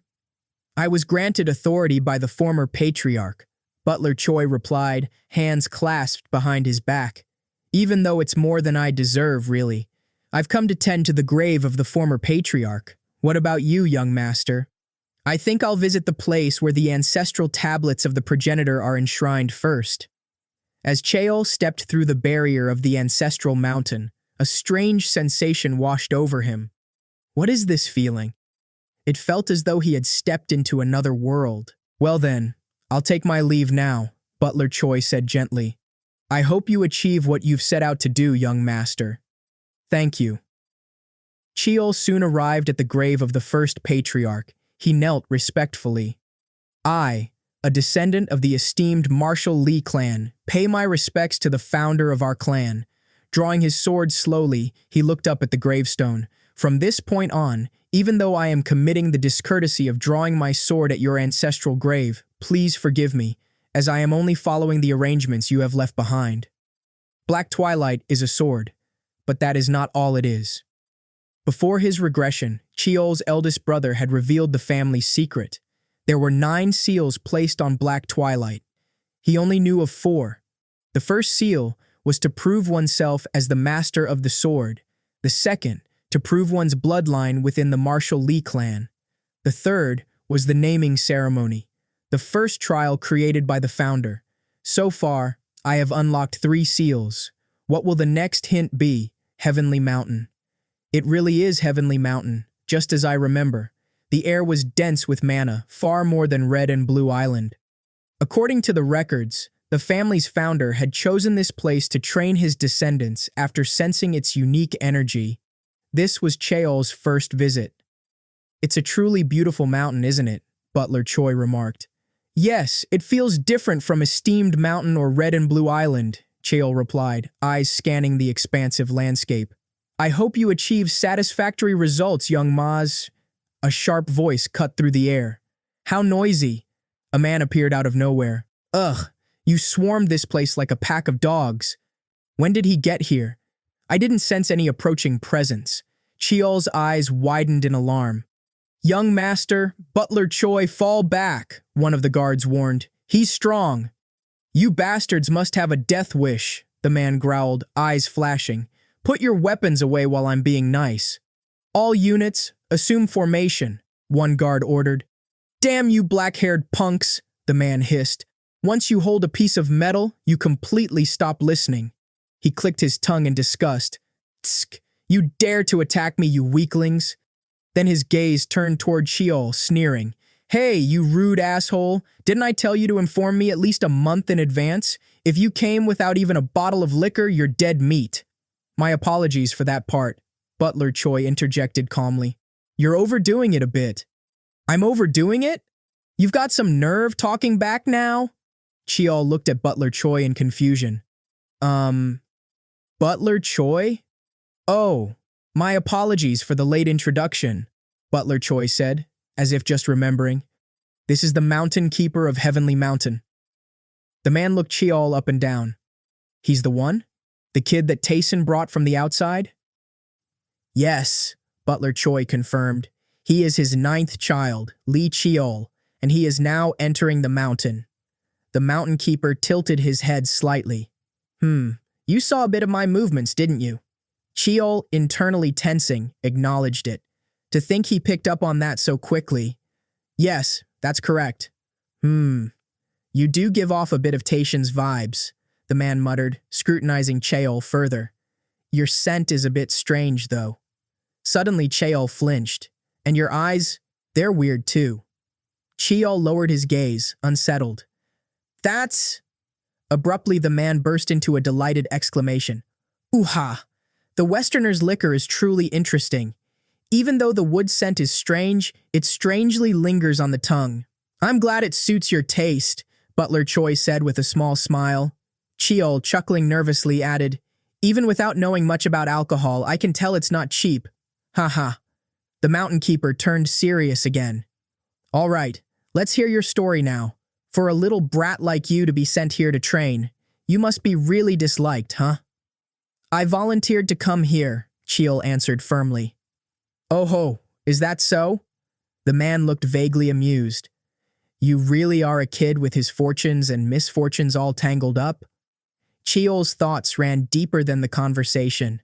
The phenomenon I saw with my magic eyes just now, and the truth I learned before returning in time. This man is a dokebi. Dokebis can read fate through their eyes that hold the stars. Among them, the 4 pillars of destiny reveal fixed fate that cannot be changed. The Mountain Keeper asked flatly, So you were given a whole year, what will you do with it? Knowing that even his father would be listening from afar, Cheol answered with determination, Before he could finish, the Mountain Keeper scoffed. Seriously, he's such a strange kid. The moment he learned where the training ground was, he ran off immediately. He turned to others nearby. You too. Once you're done healing the weaklings I beat up, go with him. Thank you for allowing me to use the healing water, Butler Choi said respectfully. And what business do you have here? The Mountain Keeper asked. Surely you're not just here to deliver booze. I don't like beating around the bush, so get to the point. Very well, Butler Choi replied. The Patriarch is asking if you have perhaps read the celestial signs. The celestial signs, huh? The dokebi's eyes glinted. Yeah, I've read them, but there's not much I can say. Butler Choi gave a light chuckle. Surely a dokebi who has been treated to fine liquor wouldn't refuse a favor, would he? You punk! That was a gesture of apology. The liquor I brought exceeds 10 bottles in value, Butler Choi said lightly. Tsk! Damn it! I knew this would happen. The Mountain Keeper groaned. The child still has a long road ahead. The gate of the heavens has already opened, and mankind's strength has reached its peak. Now chaos will follow. Don't make a fuss. Just follow the natural order. Tell him that. I understand. I'll deliver this message to the patriarch. Tsk. If only I had won that wrestling match back then, I wouldn't be stuck in this crap. His grumbling ceased for a moment as his expression turned curious. That aside, it seems you've taken a liking to the bastard child. Aren't you worried? I serve the esteemed Marshall Lee clan as a retainer. Nothing more, Butler Choi replied. But you heard he wants to go into that place, right? He's still just a fledgling. Please watch him for a while, Butler Choi said. Even you, Mountain Keeper, might find him rather entertaining. Whoa, this place really is amazing, no matter how many times I see it, Cheol thought as he stood before a gnarled tree. To think that the knot in the tree trunk connects to the training ground. Even the Mountain Keeper's residence, which had seemed inaccessible, had required carving out an entrance. Is this the trick of a dokaibi? Cheol wondered. When I think about it rationally, I'm still lacking a lot. Starting now, I have 1 year. My goal is 1,000 repetitions. If I still can't get it right by then, I'll keep doing it until I do. From a distance, the Mountain Keeper watched. The kid's got grit. I've never seen anyone like him before. He trains until his body is wrecked, then recovers with healing water. It sounds easy, but it's no different from self-harm. He narrowed his eyes. No wonder his fate looked like that. He was destined to die young or suffer a freak accident. But now, he's changing that fixed fate, even defying his innate energy. A moment of realization struck him. A being without a fate. Where did I see someone like that before? Of course, blood doesn't lie. Your family is so cursed, even the heavens are fed up with you. 3 months later, the Mountain Keeper groaned aloud. Goodness, that old man Choi said he'd be fun to watch. But I'm sick of watching him. I give up. All the boy ever did was basic training from morning until night. What's fun about that? He barely even spoke. The only time he came to the Mountain Keeper was to ask for permission to pick herbs. Aside from that, he hasn't said much else. He probably didn't die, though. Suddenly, a piercing cry echoed through the mountain. Kyung! The Mountain Keeper's ears twitched. Was that the spirit beast Baki's cry? Did something enter the mountain? That shouldn't be possible. I put up a detection barrier. Did the men from the main house who came to deliver food and booze mess with something? He rushed toward the source, his eyes wide. Wait! What the hell is that brat doing? Is he trying to eat the spirit beast? Stop it! He burst onto the scene in a frenzy. You brat! Are you insane? What the hell are you doing? Cheol, calm as ever, turned to face him. Mountain Keeper, it's been a while since we last met, but could you step aside for a moment? How dare you go after a spirit beast right in front of me? The man bellowed, his voice shaking the trees. I've never seen anyone like you in my life. Cheol blinked, confused. Huh? What are you talking about? You were exuding killing intent while chasing Baki, the spirit beast. Why would I kill a spirit beast? Cheol asked, brow furrowing. The Mountain Keeper stumbled over his words. Huh? A net basket and a hoe? Ah, that little... Cheol suddenly exclaimed, his eyes locking onto something in the distance. Hey, wait, why exactly are you chasing after Baki? The Mountain Keeper demanded. Cheol called over his shoulder while dashing off. That guy stole my special potion. Sorry, but I'll have to explain later. The Mountain Keeper watched in stunned silence as Cheol pursued the spirit beast. How the hell did he find a hidden spirit beast? He wondered. He's tracking the exact location where Baki hid. Even with excellent energy senses, that level of precision is nearly impossible. There's aura on his feet, yet he leaves no marks on the ground. He watched as Cheol vanished between the trees. Has that kid always been that fast? It's only been, 3 months since I last saw him. What on earth happened during that time? Later, once the chase had ended, the Mountain Keeper exhaled and summarized. So in short, you went to find the last ingredient for your potion, and while you were gone, Baki stole it and ran off. My apologies. It was a wild ginseng that's at least 40 to 50 years old, Cheol said grimly. The Mountain Keeper blinked. Huh? tuber fleece flower, white scale herb, dragon scale flower, truffle grown on magical insect carcasses. It was hard collecting them all. I lost so much sleep making that potion, and now everything's gone to waste. Come on, don't be like that, the Mountain Keeper said awkwardly. This was one of the reasons I came to Heavenly Mountain. That potion was one of my most important goals. Hey, I'm the one who allowed you to gather those ingredients anyway. What does it matter if a bit got stolen? Cheol's voice was calm, but pointed. Oh, you're right. You did permit it. Yes, but in the end, it came from your territory. It's your fault for not managing it properly. The Mountain Keeper threw his hands up. Hey, enough! I'll compensate you. I'll do anything you ask. Cheol's eyes gleamed. Did you just say anything? Perfect timing. There are 2 things I need your help with, Mountain Keeper. He inhaled deeply. Remember, the power of aura skills used consecutively won't differ from that of the first skill. His movements became a blur. Enhanced energy art. Underworld. Enhanced energy art.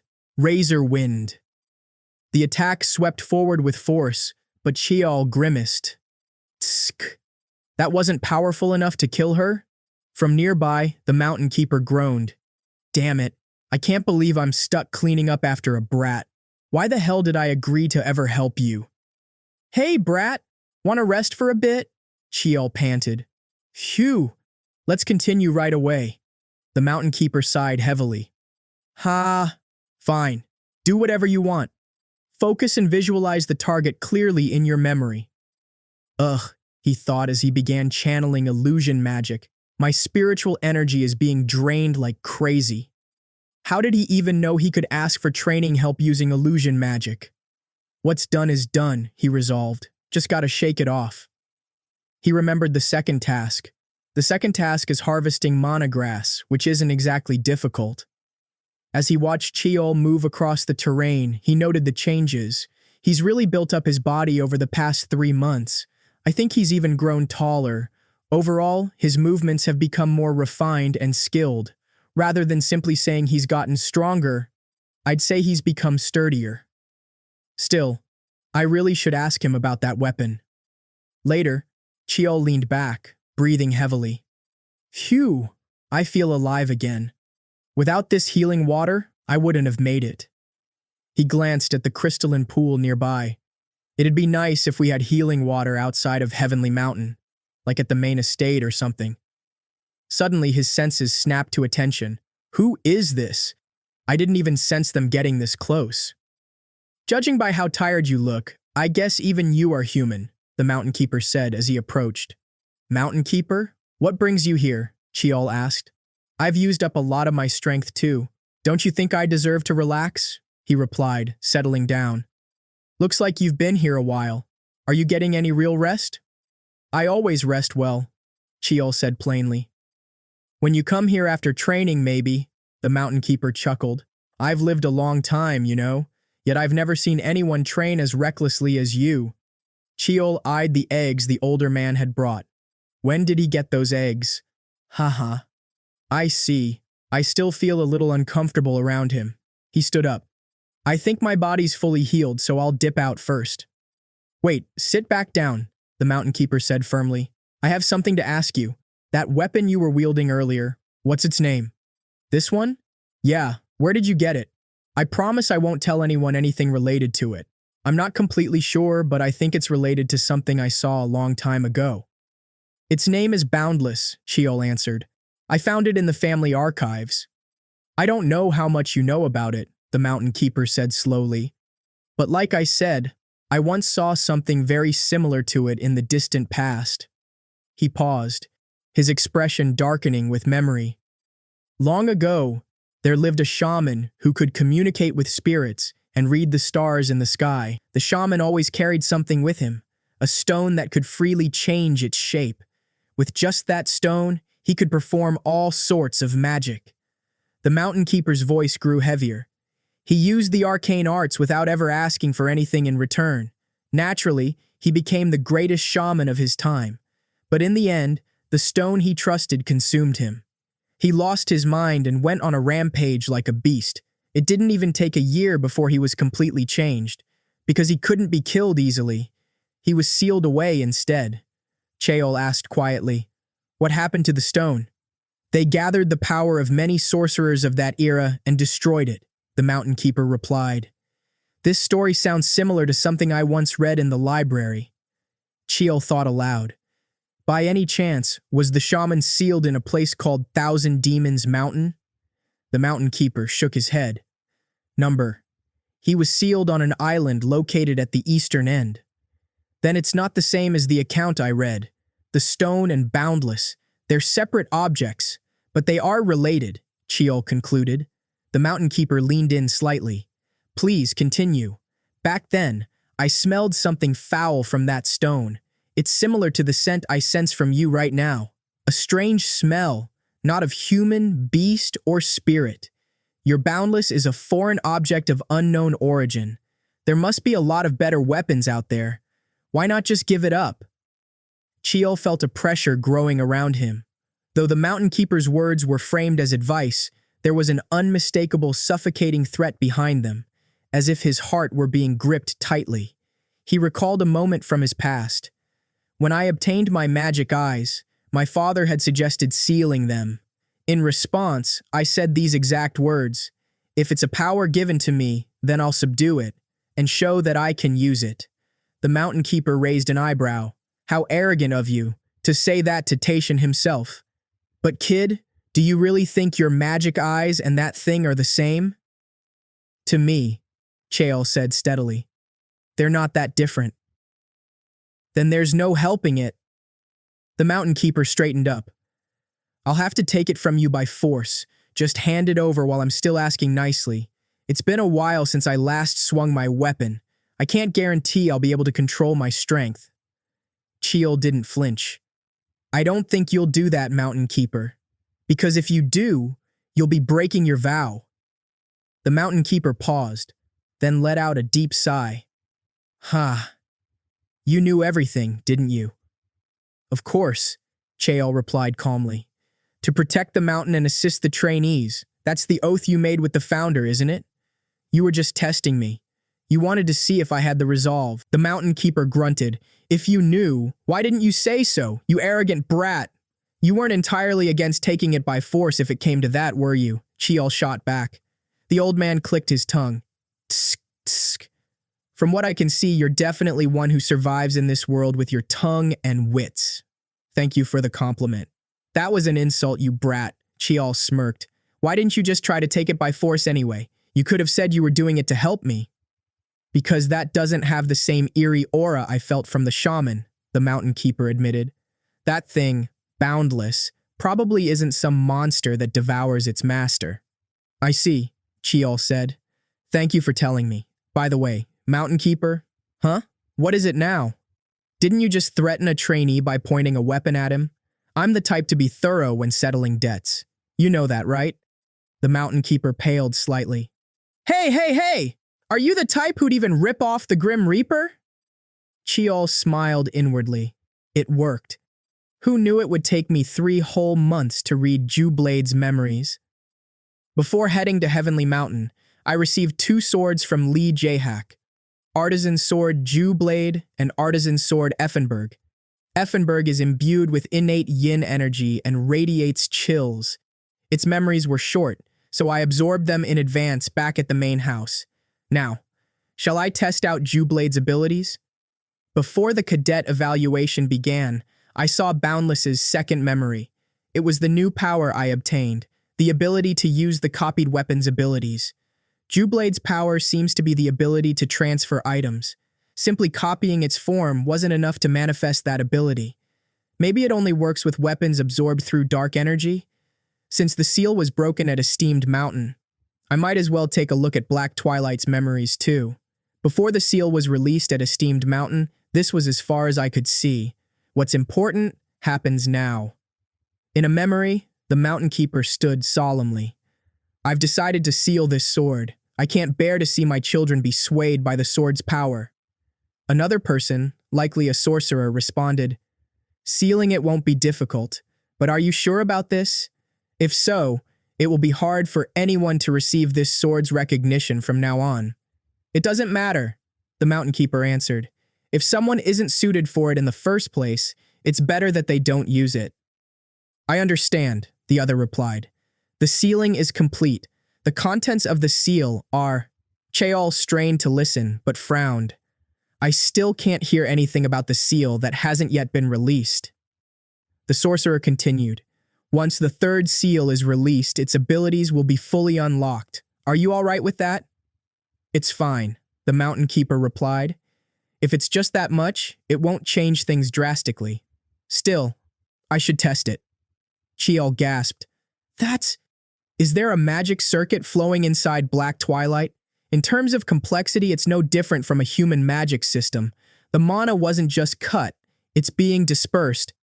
The Mountain Keeper frowned, inspecting the sword. The seal needs to be reinforced a bit more. Cheol staggered. Urgh! He gritted his teeth. A power that can nullify mana? I can't believe a weapon like that exists. To be continued. We'll cover the next story very soon. Stay tuned. If you like the story, let me know in the comments.